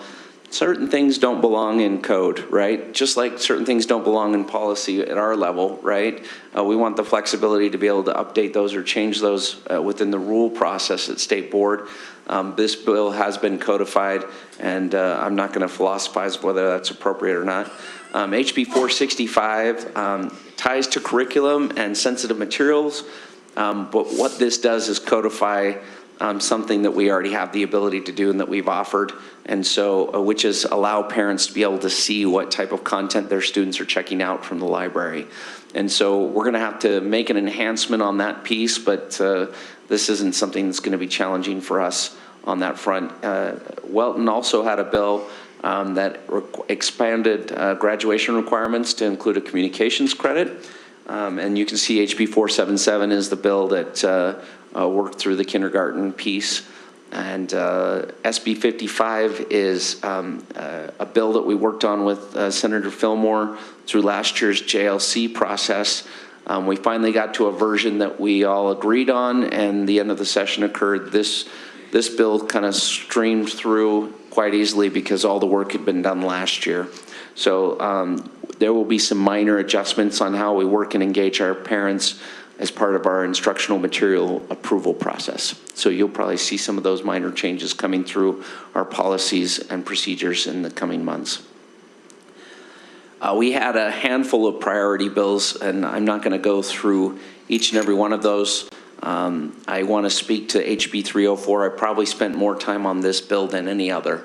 Some of you are probably aware of HB 239 several years ago, which reduced certain types of penalties and judicial court referrals for minors, including stripping truancy and tobacco-related offenses that they could no longer be referred to court. Doug and I worked on that legislation with the sponsor at the time, And we got the language, Granite, I'm very proud of our efforts on that. Granite got the language in the bill that at that time that allowed for a referral to be made if an intervention was denied. In other words, if a kid failed to go to a quit class for tobacco violation or did not come to a truancy intervention, they could in fact be referred to court. Now, we're not excited about referring kids to court. That's not the point. The point is for some of our kids, the only motivation is that they don't want to go to court. And we do need them to participate in these interventions. So that piece is still in the statute. It's been enhanced a little bit in 304, but we're all aware of the circumstances surrounding the Taylorsville High shooting several weeks ago. And the sponsor was wonderful to work with in providing some additional enhancements in this piece of legislation. And so Granite, once again, was kind of on the forefront of steering the substitute in this particular case. One of those major pieces, and I kept Leslie and several of her folks up late nights looking at substitutes. I'm like, please look at this and tell me what I'm supposed to do. It was a great team effort, and I think we got a pretty darn good outcome in terms of that pendulum swung pretty far in HB 239 a few years ago, and we've seen some violent offenders coming back into our schools without the appropriate interventions, and hopefully this kind of brings that pendulum back a little bit. And so I'm happy to speak to you offline about some of those changes. We already talked about 311, 403, 407, 477. SB 100 is an important bill with relation to us, and it just ensures that parents have the opportunity to engage with respect to some of these sensitive issues regarding their child. So, yes? Can I ask? I'm interested that was one of our priority bills because it seems like our parents already had access to that information. As in accordance with our policy, yes. So this got codified across state law. There was one school district in particular that had a policy that would have prevented parents from being engaged in some of those processes regarding gender identity and preferred names and pronouns and things of that nature. And that was actually fixed in that other school district's policy prior to this being brought up to the state, but the sponsor wanted to make sure it was codified in state laws so that that couldn't be an option in the future. So does this bill I'm sorry that I haven't read it, but does this bill make it so that parents have access to their record, or is it that the record cannot be changed without the parents' consent? The latter. The prior is already in law. Okay. A parent always has access to that record, but if some of these changes were requested, we would only be able to do so. And again, I would remind you that's already our policy. But now this codifies that in state law that we would only be able to make those kind of changes with parental permission. And is that for under 18, or is that for all students? That's for all students. Okay, thanks. And then the SB, we've already talked about 183 in the funding mechanism, and SB 222 was a cleanup bill on the Effective Teachers Program that's worked very well in a number of our schools in retention. And there was just a cleanup portion that Senator Fillmore was kind enough to run a bill for us on that. A couple of other topics. HB 21 codifies our practice, which is we used to have the option of providing open comment in our general board meetings, and now it is a requirement in state law. We must have a policy. We do have a policy, so congratulations, you're ahead of the curve. Is that for any public meeting, not just school board, right? It's only for our general. It doesn't include work sessions or emergency sessions, which we work to get clarified in the bill.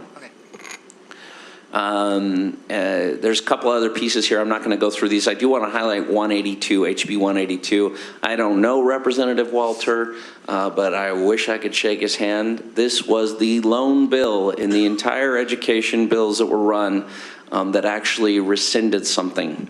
And so I don't even remember what the bill does, but I thanked him for removing it. And if every time they add a regulation, we could deregulate a little bit, that would be awesome. But HB 217 is a bill I turned the clean energy kids, our friends from some of our high schools, They went and supported that bill. It provides some grant money for converting some of our older systems to improve water reduction and water waste.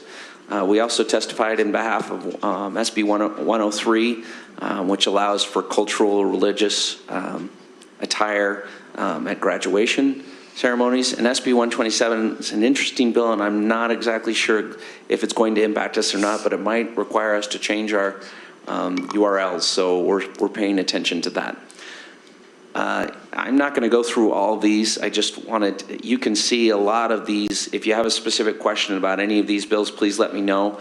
And all of them would have had some preeminent effect on us. And I will highlight a few bills because some of those we worked very closely on HB 464 with Representative Ivory. We were working on this bill since November. And frankly, one of the first districts to work on the protected draft with him, and he was very good to work with in terms of receiving our feedback on that.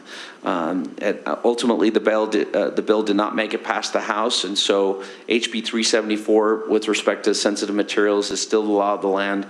And we feel very comfortable that our process and procedure is in accordance with the state guidance on that at this point in time. So I don't expect any adjustments or changes to that procedure since this bill was not successful.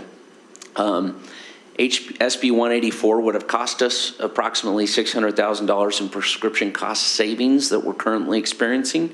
And we had a vital role in working with Representative Jim Dunnigan and getting that killed on the House side. Very proud of that effort. SB 224 is a bill that we worked on, and Senator Weiler had a hand in that. If a child was convicted in state statute, currently right now, if your child uses fireworks illegally, you can be held liable as a parent.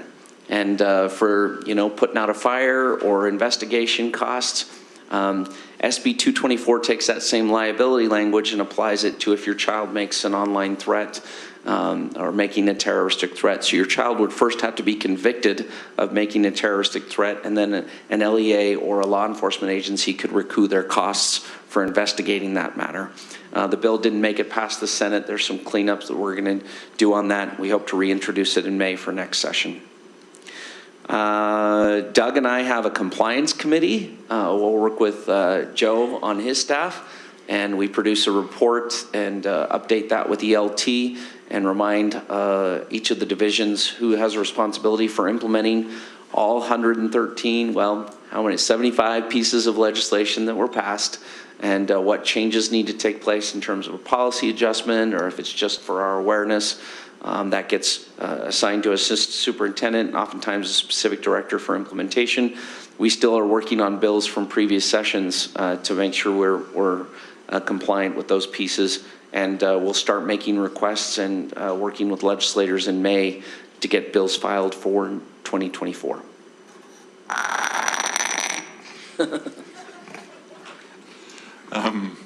In addition to that, many of these bills have an effective date of July 1st.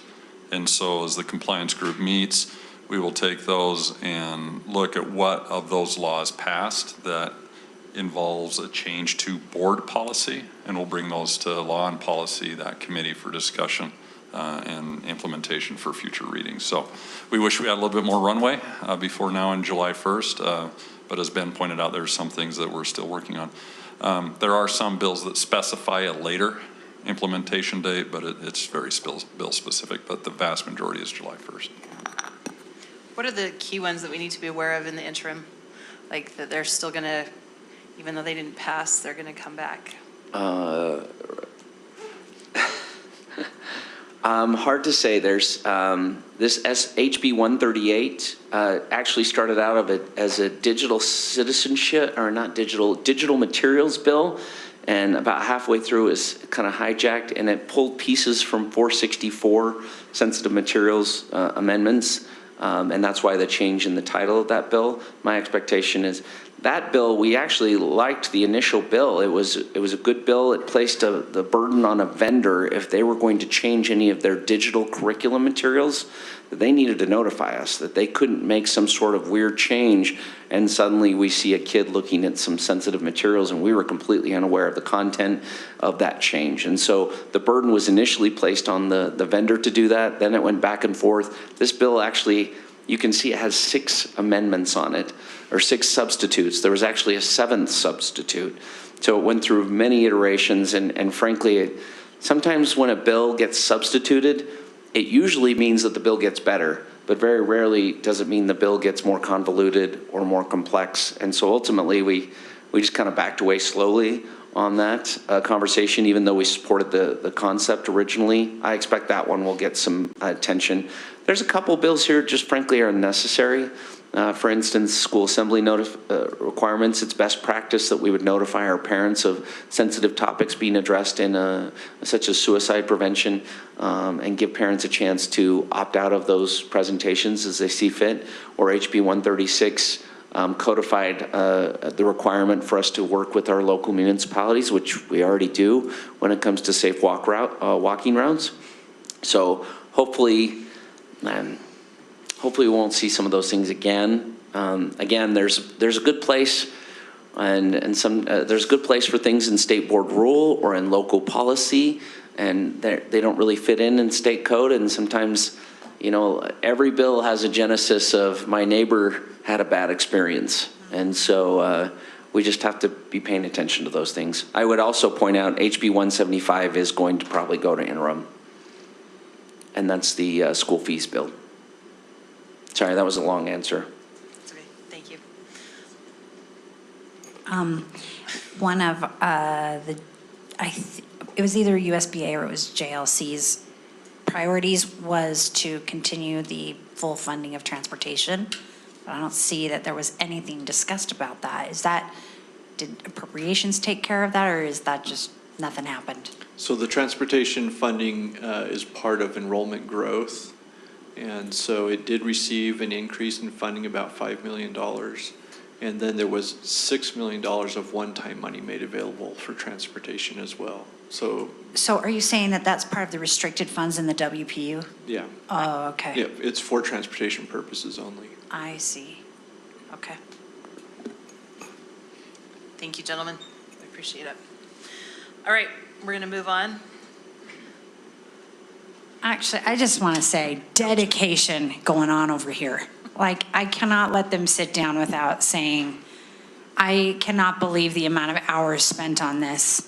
And in the meantime, also hearing that they're having phone calls with individual patrons to deal with their concerns about school things. I mean, like carrying on their normal jobs and doing well, while also, Granite has a very strong presence at the legislature, and I appreciate you gentlemen's work a lot up there.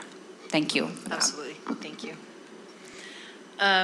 Hey, Ben, I do have a request. Will you send that updated PowerPoint to us? Yeah. Yes. Thank you. All right, we're going to move on to our first reading. Doug, this is you. We have Article 9A, 1V, self-reporting requirement and background checks. I just want to mention that we did have 2 policies that we discussed in law and policy. At the last minute, there were some questions that came through law and policy that Patrick and I weren't able to necessarily iron out quickly, and so we opted to move that until next month. We will bring that policy to the board next month. That policy had to do with salary levels and compensation. So expect that next month. This month we just have the one policy, self-reporting requirements and background checks. This is a policy that we have worked on fairly recently, but we needed to fix kind of a structural issue with it. Many of our coaches while they work on a stipend for, while they're working in schools, we call them paid volunteers. And that idea of a volunteer was somewhat conflated with folks who are going on field trips with our kids, folks who are acting as chaperones, folks that are reading to our kids and those kinds of things. And so we didn't want to treat them, because they have a very different role, we wanted to treat them in a unique way and not conflate their roles. What was really happening is that volunteers, folks who are just wanting to volunteer in our schools, were being required to jump through some hoops in human resources that just was not really necessary. And so what we've done is we've actually created a new rule, or a modification to our policy that eliminates the cost of the background checks for those volunteers. So individuals who are compensated as employees for Granite School District will continue to pay for their own background checks, their own fingerprint and background checks. Those who are simply working as volunteers and doing it out of the goodness of their heart to help us out, help our kids, they will no longer be charged or have to jump through those hoops in human resources. So that's the change to the policy. If you have any other questions about it, I'd be happy to respond. When does that start, Doug? Immediately. Immediately. Mm-hmm. Any questions, concerns, discussion? We've had this for a little while, so. Immediately after second reading, the bill is, or the rule is passed. I make a motion that we approve for a first reading, Article 9A15, self-reporting requirements and background checks. I'll second. All right, we've had a motion and a second for the approval on a first reading for Article 9A1, is it V or 5? 5. 5, self-reporting requirements and background checks. Is there any further discussion, questions? All right, all those in favor, please say aye. Aye. Aye. Any opposed?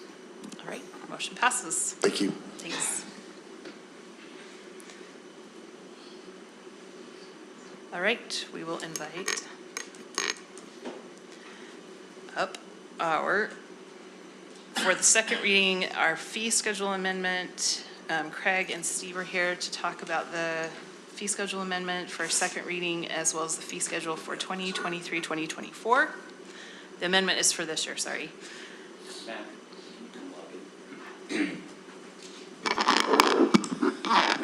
Good evening, members of the board and superintendency. We are here for a second reading tonight, and as Ben mentioned in the legislative review, there was no changes to the fees this year, so we are in the second reading of what we presented last month, so Craig and I are just going to do a quick review of that.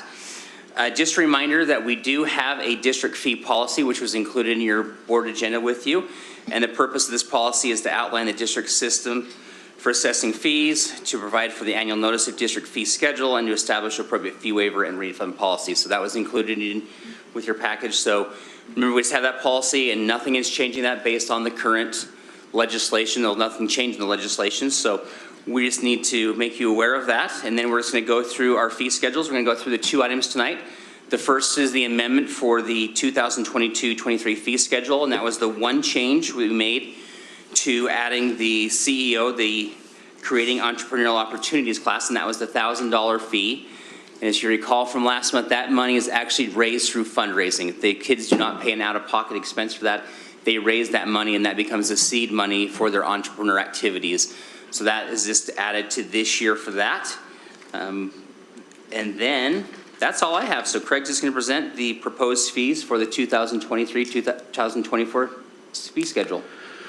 So the new fee schedule for next year, 23-24, we have just a few adjustments. I'm going to zoom in to the first area, and that is a change to adjust our driver's ed, moving that up to 185. The recommendation is for the increased cost for our vehicles, for gas, for labor with hourly wage. That will help get them back into the even mark. So that's our first request. There is also at the very bottom just an adjustment in anticipation for the new fee law that we see it eventually coming, but it did not pass.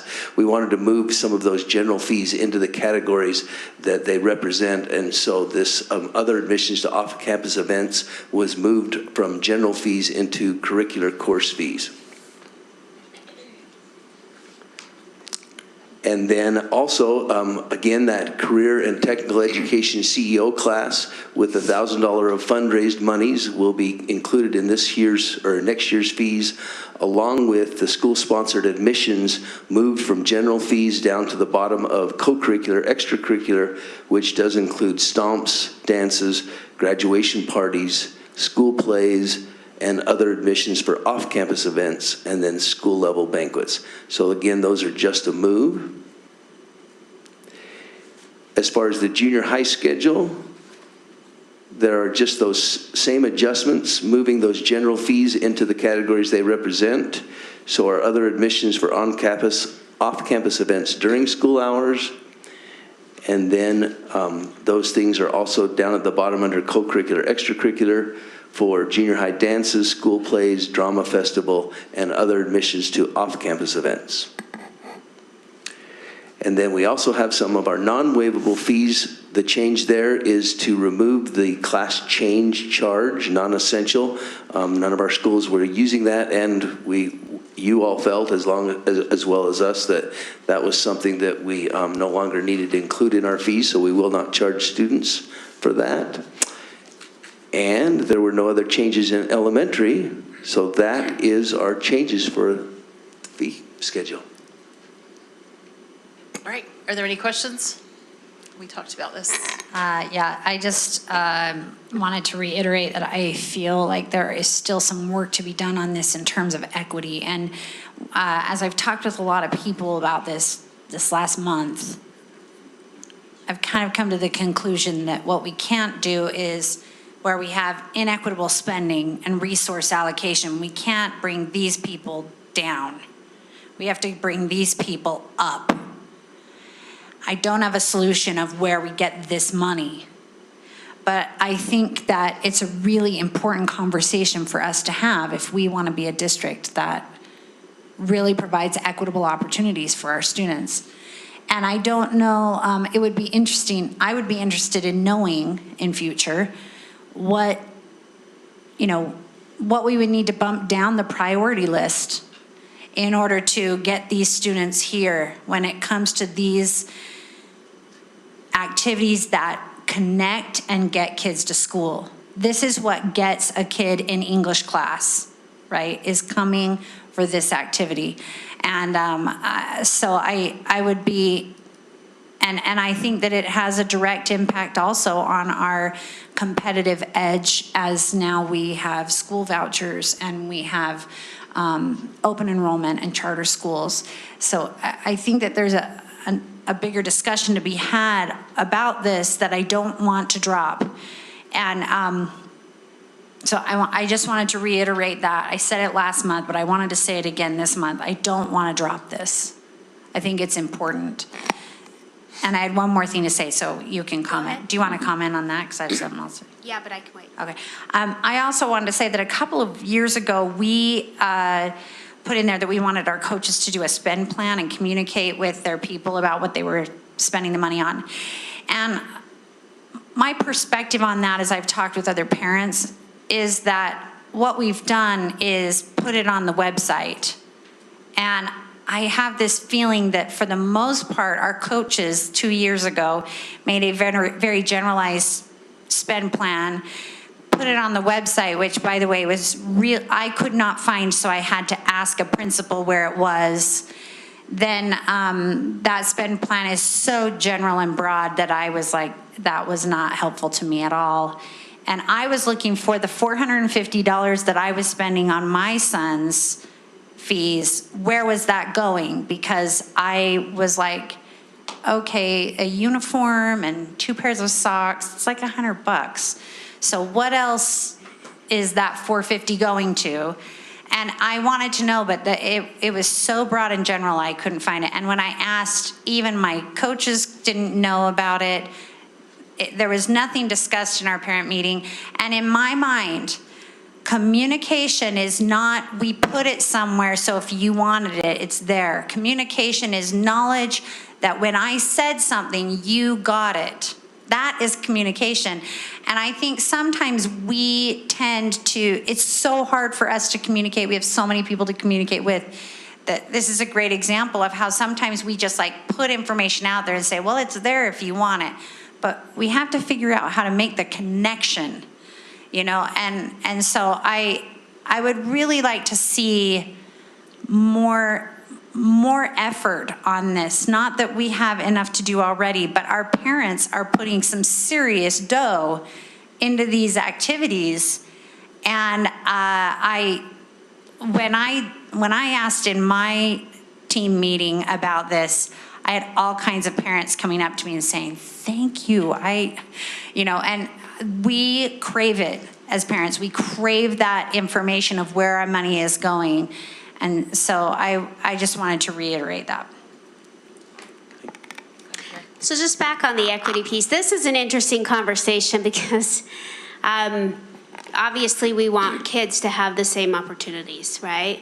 At the same time, equity is interesting because I think of earlier recognizing some of these athletes, and I don't know if you listen, but to the Skyline swim team, they're awesome. But notice how many clubs these kids belong to prior to being on the Skyline team. So they're coming into the high school with this vast experience versus Swimming clubs. Swimming clubs, sorry. But, and then you have other high schools where they're learning to dive and they're learning how to do the strokes. So I think at some point, I'm not saying we shouldn't be concerned with equity, but I think at some point we have to realize, boy, that to absolutely be able to have everything 100% equitable, I don't know what that attainment of that looks like, because people are already coming with a variety of different pathways into these clubs, into these classes, into these groups. And I'm speaking specifically to swim just because it's on my mind because of the introduction of this, state winning swim club, which I'm excited for Skyline. I have, just to be clear, like, yay, thank you for, representing our district so well against the state. So that's great. But it does make me sad for areas more in my area where I'm pretty sure not one kid has had previous training in a club. You know what I'm saying? So this question of equity is interesting. And it's hard, from my perspective too, it's hard to,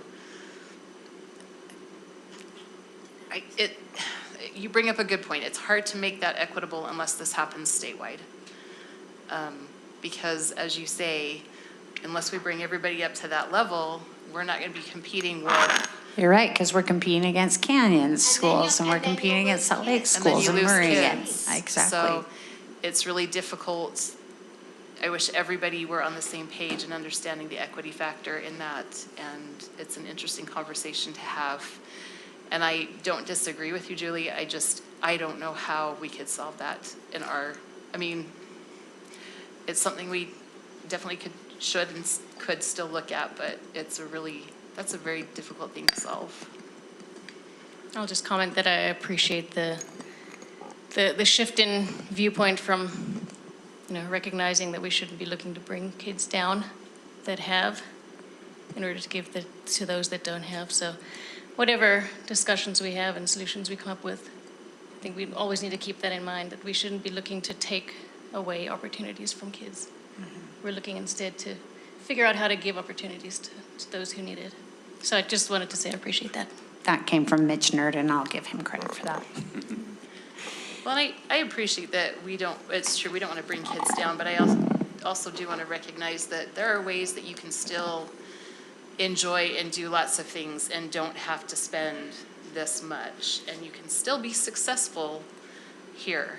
I 100% agree with that too. So I feel like we've got to find a medium and a balance. So anyway, all right, any further? I have a quick question. In terms of where these fees, because these are maximum fees, as I understand it, correct?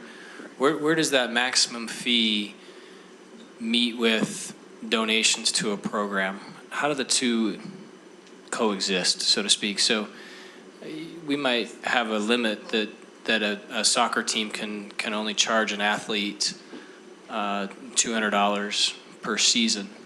But if a patron donates $10,000 to that program, what oversight exists? Because I think there's something, but it's very vague and ambiguous to me as to what that oversight is, as to where that private donor or patron donor money comes to bear and how that's either regulated or at least accounted for.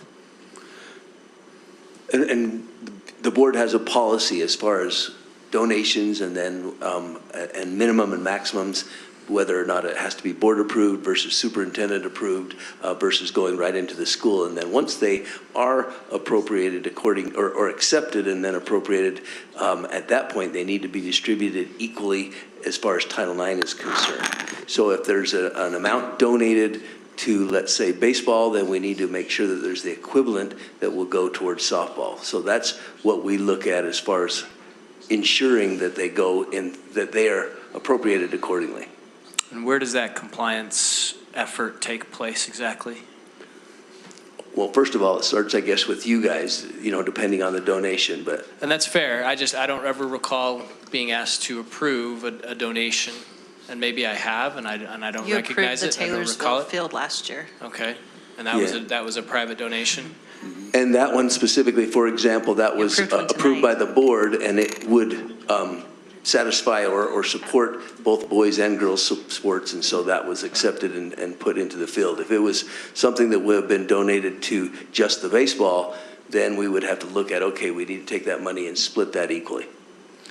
And what triggers a board approval for that? How is it? I'm sorry to get into the weeds a little bit, but I'm kind of curious. $50,000 for the board. Okay. Or over. And to the superintendent, it's 10 or, yeah.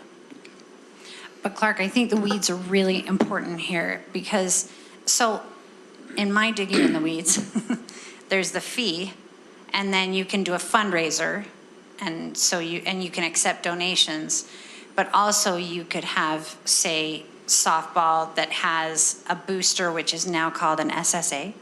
They actually have all three. You still can be just a sponsor of a program and donate. You can have an SSO, school-sponsored organization, which their primary purpose is to fundraise for a specific sport or a school. A booster club doesn't use the school facility, the school name. They raise the money as just parents, and then they have the ability to distribute that to the school. Yeah, so as a softball parent, I could create a foundation basically for the softball team. I can raise as much money as I want and do anything I want with it, really. It never goes to the school. The school doesn't see one penny of it. So that's where we're seeing Then who now. sees that money? If the school What's that? If the school doesn't see any of the money, where does it go? Who sees it? It goes to my knowledge, it goes in the form of things like, here's some soccer goals, soccer nets. But the school Here receives is- those. Yes. Yes, and we document those through a donation form. It goes through accounting. Or senior night, or gifts to the coaches, or gifts to the students at the end, or the paying for the end of your banquet. There are lots of ways that they use that money. A foundation. Yeah, there are different ways of doing it, but it can be a booster club, but I know of one now that is legitimately a foundation. So I think that's where I am seeing this fee schedule and saying, awesome, but I just got this but in my head and this worry about this getting out of hand and us having no control over that. So for my clarification, I thought with the fee schedule, as you write up your spend plan, which I agree they need to be clear. I filled one out myself and I saw everybody else's and it was a hot mess, but that's neither here nor there. So I thought you filled that out and then, so that was the fee that you're gonna charge. So with that fee, that portion they can fundraise for that portion, correct? Are there two different fundraisers, the one for their own personal fees and then a team fundraiser, or is that one and the same? They are different. So there are mandatory team fundraisers along with out-of-pocket expenses. What we shared with you is our maximums that we allow for them to, with the combination of out-of-pocket and mandatory fee fundraisers, team fundraisers. Then schools oftentimes offer an individual fundraiser, which allows for students to raise money that would cover that out-of-pocket. So that is an optional, and it covers what they would normally have to pay for out of pocket. So on the spend plan then, are they saying this is the fee that we're going to charge, including the required team fundraiser? Correct. Yes, it's listed Okay, as part of the spend so that should plan. be, so the fee should not exceed that, even with the team fundraiser, right? Whatever. Any mandatory team fundraisers, it should Okay. not exceed that. Okay, so that, does that make it? So if the maximum fee was Yes, but you're- $500.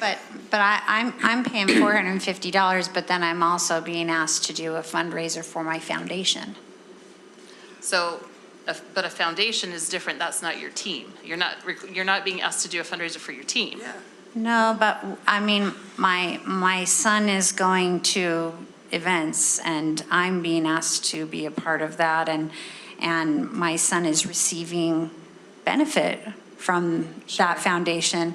And in fact, there's a fundraiser from the foundation that if my son earns a certain amount of money, then we will get reimbursed for that amount. We'll pay our school fee, our team fee, but the foundation will reimburse us for the amount of money that he raised in the fundraiser from the foundation.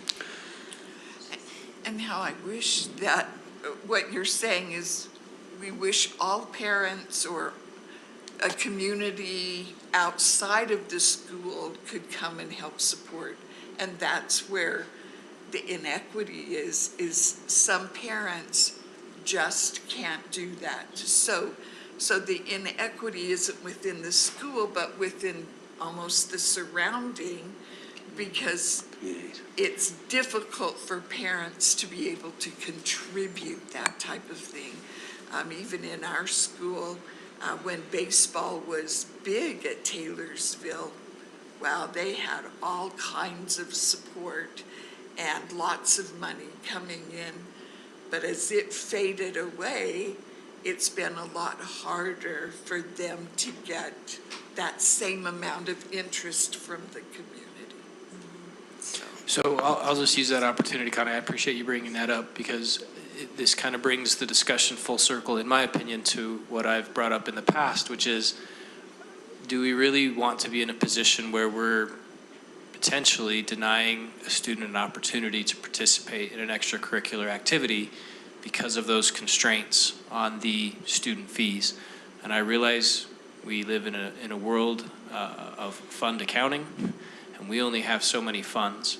But we pay, as a district, a lot of these student fees for individuals that are on fee waivers already. And the incremental step up to perhaps achieving more equity, I don't think is a massive step. It's millions of dollars, potentially.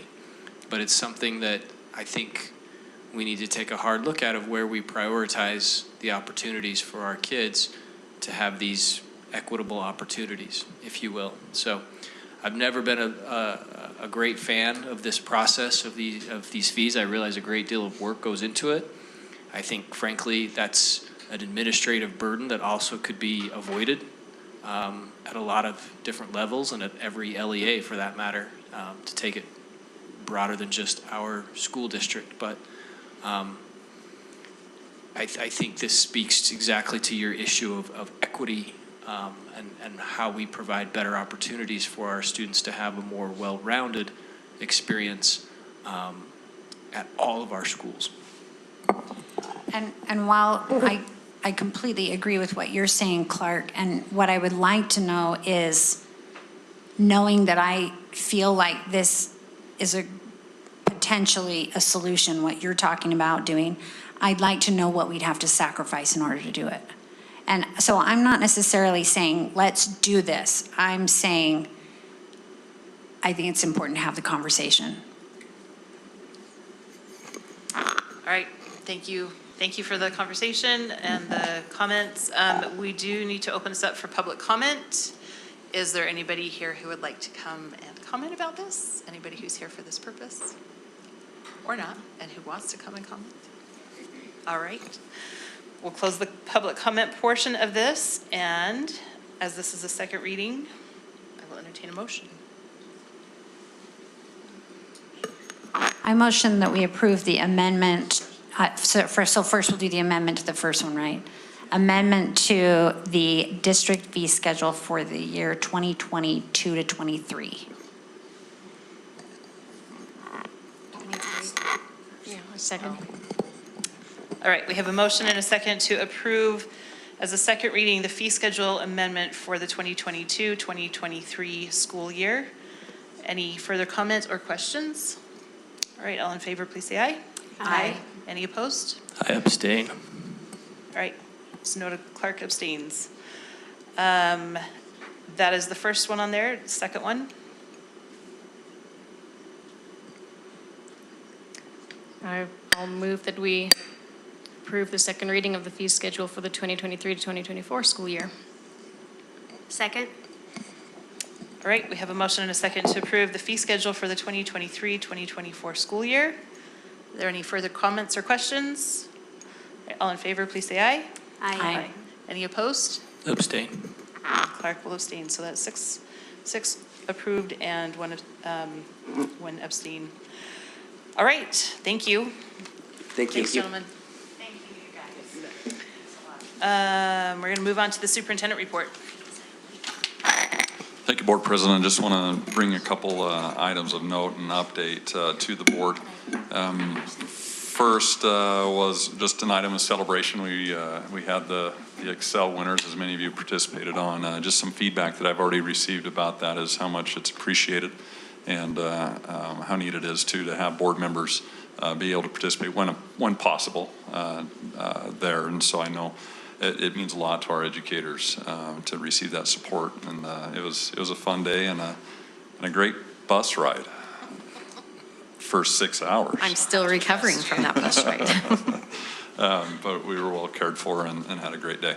Other thing is, as you recall, last fall we started with a Principal Leadership Academy, and that was a partnership with the University of Utah, their Education Center, their Eccles Business Executive Education, and the University of Utah Education Policy Center, in addition with some legislative support there. But anyway, that started in September. We just finished last week, and that was an intensive 17-course class, professional learning, training for about 55 of our principals, the principal supervisors, Assistant Superintendent Welburn, and I were both participants in that.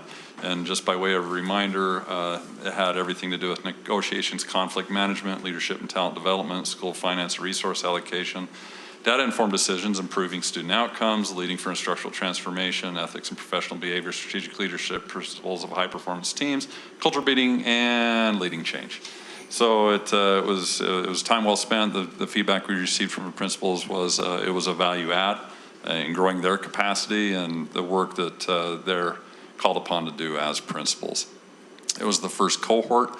I have a meeting with legislative leadership and the University of Utah officials to determine what a second cohort looks like. And again, that's in partnership with the Granite School District.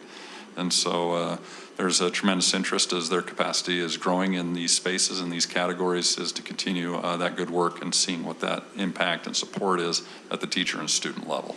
So more to come on that, but we did finish that. They recognized us with a certificate through the university for having completed that course, and that was a tremendous experience.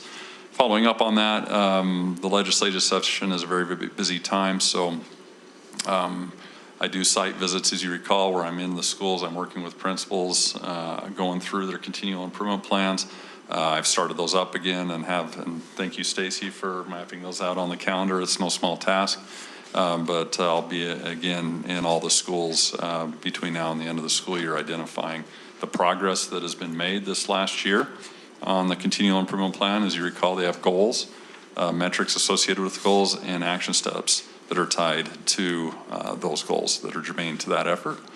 And so just in the few site visits I've already been able to do, again, this mid-year to end of year, there's a lot to celebrate there as schools have been, and teachers and students and administrators are working really well, being very diligent and focused on specific priorities that were defined by them and their community for the direction they would love the school to go. And by community working with community council members in that effort as well. So I've appreciated that. And then just an update when it comes to distance learning days. Those are some of the hardest decisions that we make, because we recognize that it literally affects tens of thousands of people when we have to do that. And given that it was the second largest, snowstorm ever on record in February, it turns out that it was in many cases necessary, as I've had several staff members and families reach out saying I couldn't even get out of my driveway. Some couldn't even get out of their garage, right, depending on how the snow piled up around them. As you can imagine, though, there's some lessons learned in that. One action step that we have in the District Improvement Steering Committee, DISC, and Assistant Superintendent Anthony has noticed this on the next agenda, is identifying what are some of those expectations that we should have for a distance learning day. We've learned a lot as we did some of those distance learning days through the pandemic. We want to use them as a very last resort, because we know that students learn best when they're in our schools. But in the event of inclement weather like we've had, what do we or should we expect to be that learning deliverable if we are to call another distance learning day, as well as identifying opportunities for faculty and staff. First and foremost, we want them to be safe. We do have administrators and some classified staff that come in, right, where otherwise the school wouldn't be able to open the next day, right? But we want them to be able to travel to school or their place of employment, or whatever that campus building might be, only if it's safe to do so. And that varies, right? So for some, driving 40 miles into work was less hazardous on Wednesday and Thursday than some that were even to try to drive 5 miles. It just depends on how the storm came in, the location of their residence, the place of their employment, and the direction that they're traveling.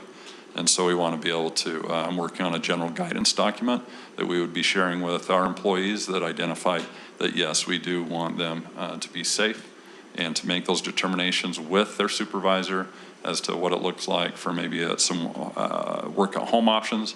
And if those aren't available, then coming in when it's safe to do so per their discretion, but also being able to identify even flexible opportunities, right, to shift those responsibilities, just so we can make sure that in the event of another one, which perhaps is inevitable, although as my time as superintendent in 6 years, there's been 3 distance learning days that I've called for inclement weather. So it's not like it happens regularly.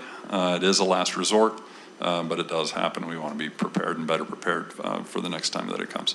Unless there are questions, Board President, that concludes my report. Thanks, Rich. All right, Julie, you want to start? Yeah, this last week, actually, I got to go give out cookies and appreciate our transportation people. And they were inspiring, and the next morning I happened to be available, so I got to ride the bus the next day with Mario. We went to Cottonwood High, and then we went to Wasatch Junior High, and then to Mill Creek Elementary, and then to Wilson. And it was a 2-hour picking up kids and learning what's going on with our bus drivers. And I really appreciated the way that our bus drivers talk about our students. They know them. And when I saw Mario and that he gets this much time with every student every day, and yet he could tell me things about his students, it just, I really appreciated it. And I also appreciated learning that our bus drivers go through training of how to help our kids. So they learn how to drive a bus, but they also learn how to deal with students and how to be educators. And it's back to Dr. Nye's, insistence that everyone who touches a kid is an educator. And I really appreciated that, and also posted on social media that I was doing that, and received all kinds of stories of people telling me the beautiful stories of times with bus drivers. touched their family. And I live close to all my schools. I never had a bus driver, and now I feel sad that I missed that. So anyway, and I also really appreciated understanding how complex transportation is. Going in there and seeing the complexity of, I mean, what it takes to get our kids we can do everything in the world, but if the butts aren't in the seats, it's not any good. So I really appreciate our transportation for all of their work, and we have some very dedicated people there. So thank you to transportation. Thank you. Yeah, I think it's been a busy month. Maybe I'm just getting started, right? But a lot going on. I feel like, superintendent town hall I was able to attend, been able to get into some comprehensive school improvement plans, meeting with principals, law and policy meeting. I know it's going to take some time, but we talked about improvements to our website and access to policies and making them more searchable. I'm really excited for that down the road. I think that's going to be great.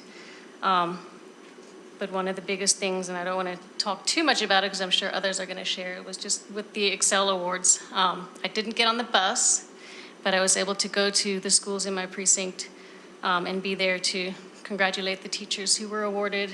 And I think one of the most telling moments for me was with one of the teachers who wasn't sure that she was going to be awarded, but her class, the kids in her class, went ahead and made her an award of their own and gave it to her, and she had it up on display when we came in there. And so they were all, the kids were more excited for her winning than she was, I think, and it was just really, it's telling to see that when the kids appreciate their teacher that much. And so that was really, I really enjoyed being there for that. So that's what I have for this month. Thank you. Thanks, Kim. And the Excel Awards are so special. I didn't get on the bus either. I did that and realized how tiring it is. I said I don't have the time. But what a joy it is, and thanks to the foundation for doing that. It makes it fun for us as well as the teachers are so surprised and grateful. So also I want to say thanks to the special events that principals and teachers and PTAs put on for this school to draw parents into the school.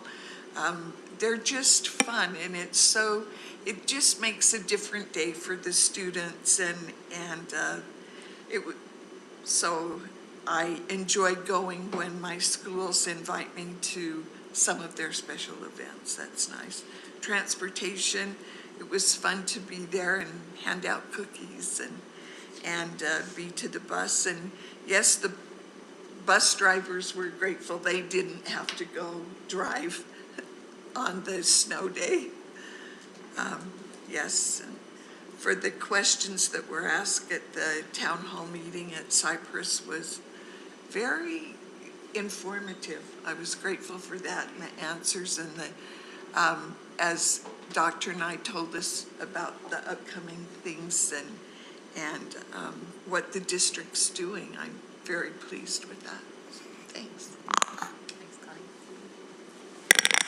I realized as I looked at my list, it was a busy month, Kim. This is not as usual. Yeah. So first of all, I just, Nicole and Rich and I attended a USBA leadership training on a Saturday, and I just wanted to thank Nicole and Rich for putting that on their schedule to go with me also. And I thought it was really well, it put some thought into board leadership and it made me grateful for our Granite board of how we work and how we operate, and also learning new things about what we can implement. I thought it was a great conference and training, so thanks for attending.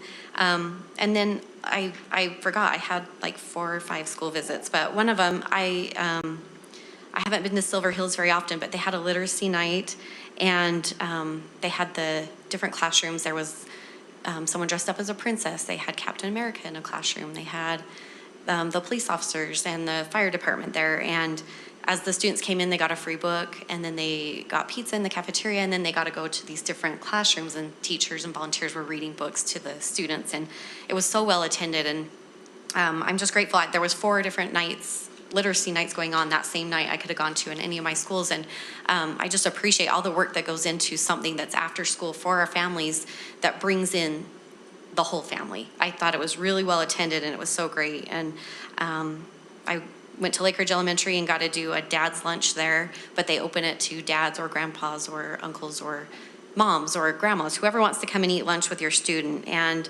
I visited a table that had like 6 kids on there. And I said, oh, wow, you have a lot of kids. And they're like, oh, no, this is mine.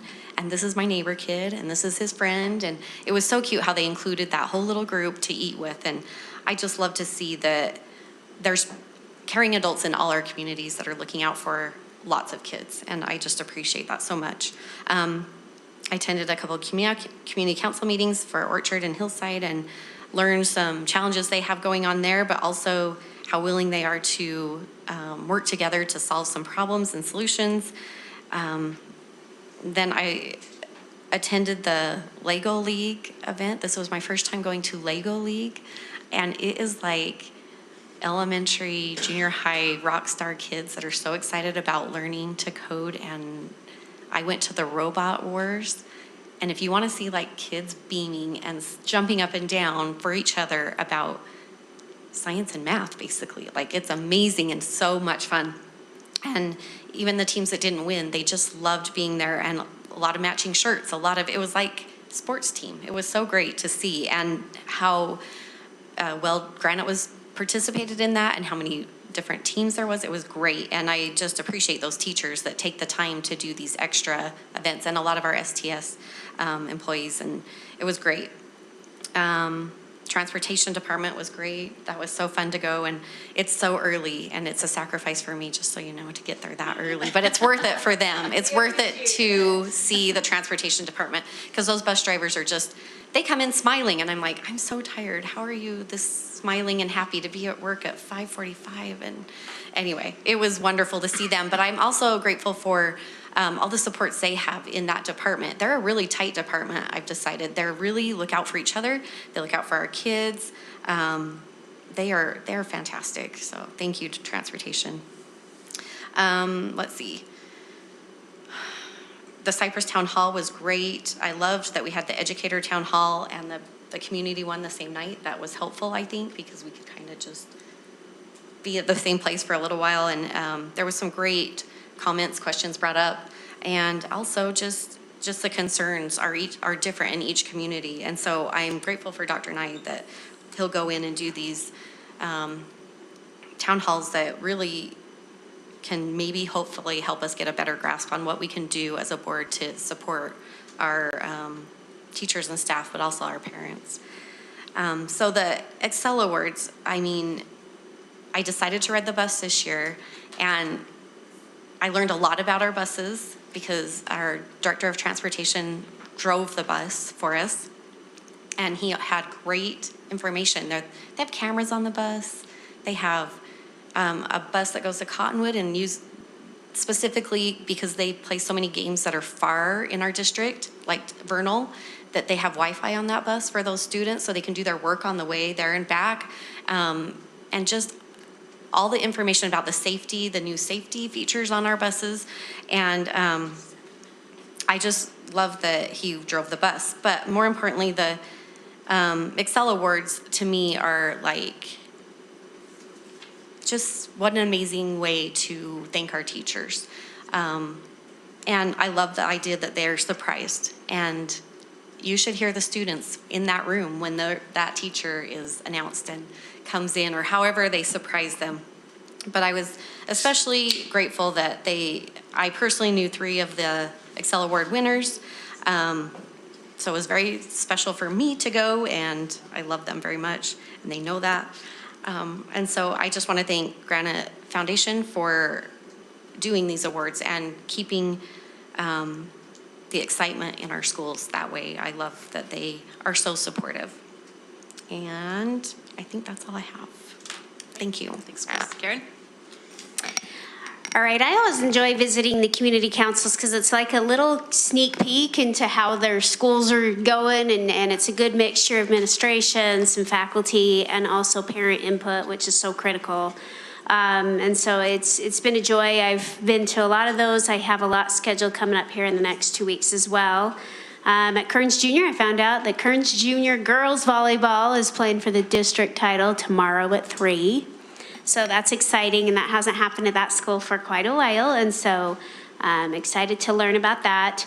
Valley Junior High, I qualified for this Elevate grant, which is really awesome. We're starting to put the pieces in place to get the extra supports into that school. It's almost like turnaround, except for the school's not in turnaround, and so it's extra supports where they can go and really drill down the needs assessment of, you know, kind of what needs to happen at that school in order to improve academic outcomes for our kids. And so I'm excited to see where that goes. Speaking of Valley, the Valley community is going to be sad to lose Mandy. And she's probably not listening. She might be out to dinner.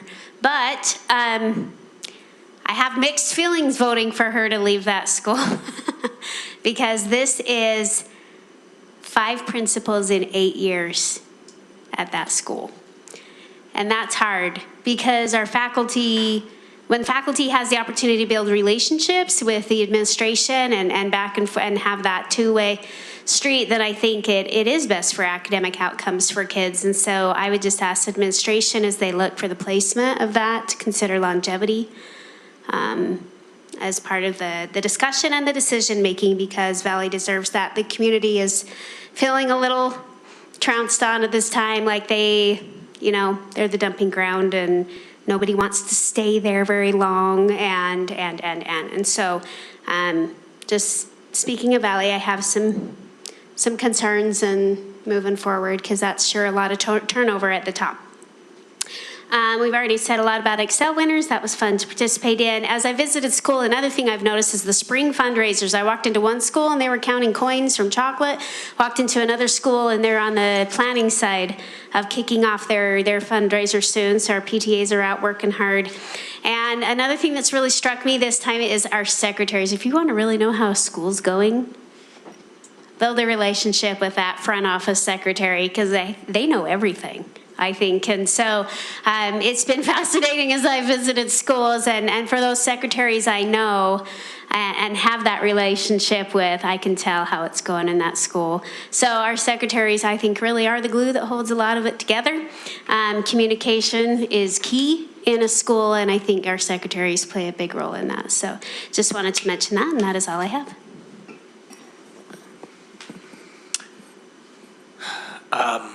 I'll reiterate some of the great feelings that surrounded the Excel Awards yesterday.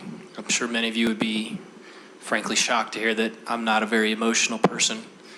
But in all sincerity, and quit laughing, Michelle, in all sincerity, I found myself getting a bit emotional at the Lincoln Elementary presentation to Ms. Jackson. And how excited she was, how excited her students were, how excited her entire school was for her. So it was a great pleasure to be a part of that. Had the opportunity to visit Lincoln Elementary a couple of times, in particular, particularly as it relates to their receiving a new gym floor and an awesome STEM lab from the NBA. It was part of the All-Star event that occurred here in Salt Lake City. And not the least of which is the new Bobcat that sits out in front of the school in a brilliant. I'm getting to it, please. There is an important vote taking place at that school on Friday as to whether or not the name of the Bobcat will be Beyonce. I think it's safe to say that she is the clear front runner at this point. The last month has been filled with some various responsibilities related to my role as the Audit Committee Chair, as well as my participation in the Budget and Financial Planning Committee. But more important than those has just been some great conversations that I've had with individuals, with patrons, with some small groups of patrons, some teachers and some principals. And while I think we are exposed to a fair number of challenges or difficulties that present themselves.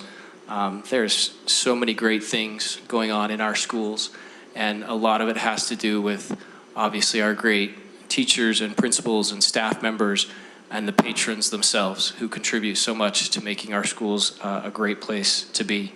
So I'm grateful to have that exposure to know of and understand some of those great contributions that take place. That's all I have. Thanks, Clark. I have to say, Karen, in regards to what she said about secretaries, you know that the two people who you want to be best buddies with in a school are the secretary and the custodian. Those two are the most important people in the entire building. So thank you. It's true. Thank you for what you guys do. It was thrilling to be there at the transportation center. They're amazing. What was amazing too was standing next to Dr. Gaddy and having him tell us things about every single driver that walked in. He's so-and-so and he could tell me something about every single one of those people, and you can tell that he has built a relationship with them. And his office staff are a well-oiled machine, and it's amazing to see what that is. I want you to know I dressed the way I did because I thought we were going to be outside, because when we did thank yous for the other, we were outside, and so I was like, oh, we're going to be outside, and we weren't, so I kept my hat on, that's why. Excel Awards are thrilling, it's true. I'm glad you got to experience that a little bit, Kim. It's fun. I hope everybody can put it on their calendar as far as when the night is to honor them, and know that you're invited to that. It was a great opportunity to go to the USDA leadership training meeting that we had on that Saturday. I appreciate both Chris and Rich for taking that time to go, and there were some things that we got thinking about, and I think we're gonna try to talk about and change a little bit of things here and there. So not that anything's broken, but just something that we can do to move forward a little bit. So appreciate the training that we got there. The NBA event at Lincoln was, of course, amazing. And it was fun to be able to see everybody there. Julie, you were missed. But what an amazing opportunity for that school. I was at USBA. Thank you for Yeah, I was like, boring meeting. I should have skipped it for that. You should have. But just the spirit in that school, and even when we went to do the Excel Award at that school, I just have to say, one of the things that help kids succeed is the feeling of community. It gives them a place to connect and makes them want to be at school. And that school in particular, I notice how much of a community feel they have. They know their school song. They all do the Bobcat growl. It's amazing what a sense of community that they have at that school. That's Beyonce, the Bobcat? Beyonce, the Bobcat, is yet to be determined on Friday. It could still be Bubbles. You never know. Anyway, just amazing things happening in our schools. I do appreciate, I know snow days are not called, or distance learning days are not called easily. And I think it was handled well. I know there were a handful of people that were not happy about it, but I think overall it was a wise decision. And I heard a lot of appreciation from people, at least in my community. I know my community further out west, we got, I think, a little bit more snow than some of the people further east, and even south or north of us, but it was a wise decision, so thank you. I just want to give one more thanks, especially to Ben, Todd, and Rich for being active and being engaged with our legislators up on the Hill. I think it's been, it's felt rough this year, and we appreciate you guys being a voice, not just for our district, but for education as a whole.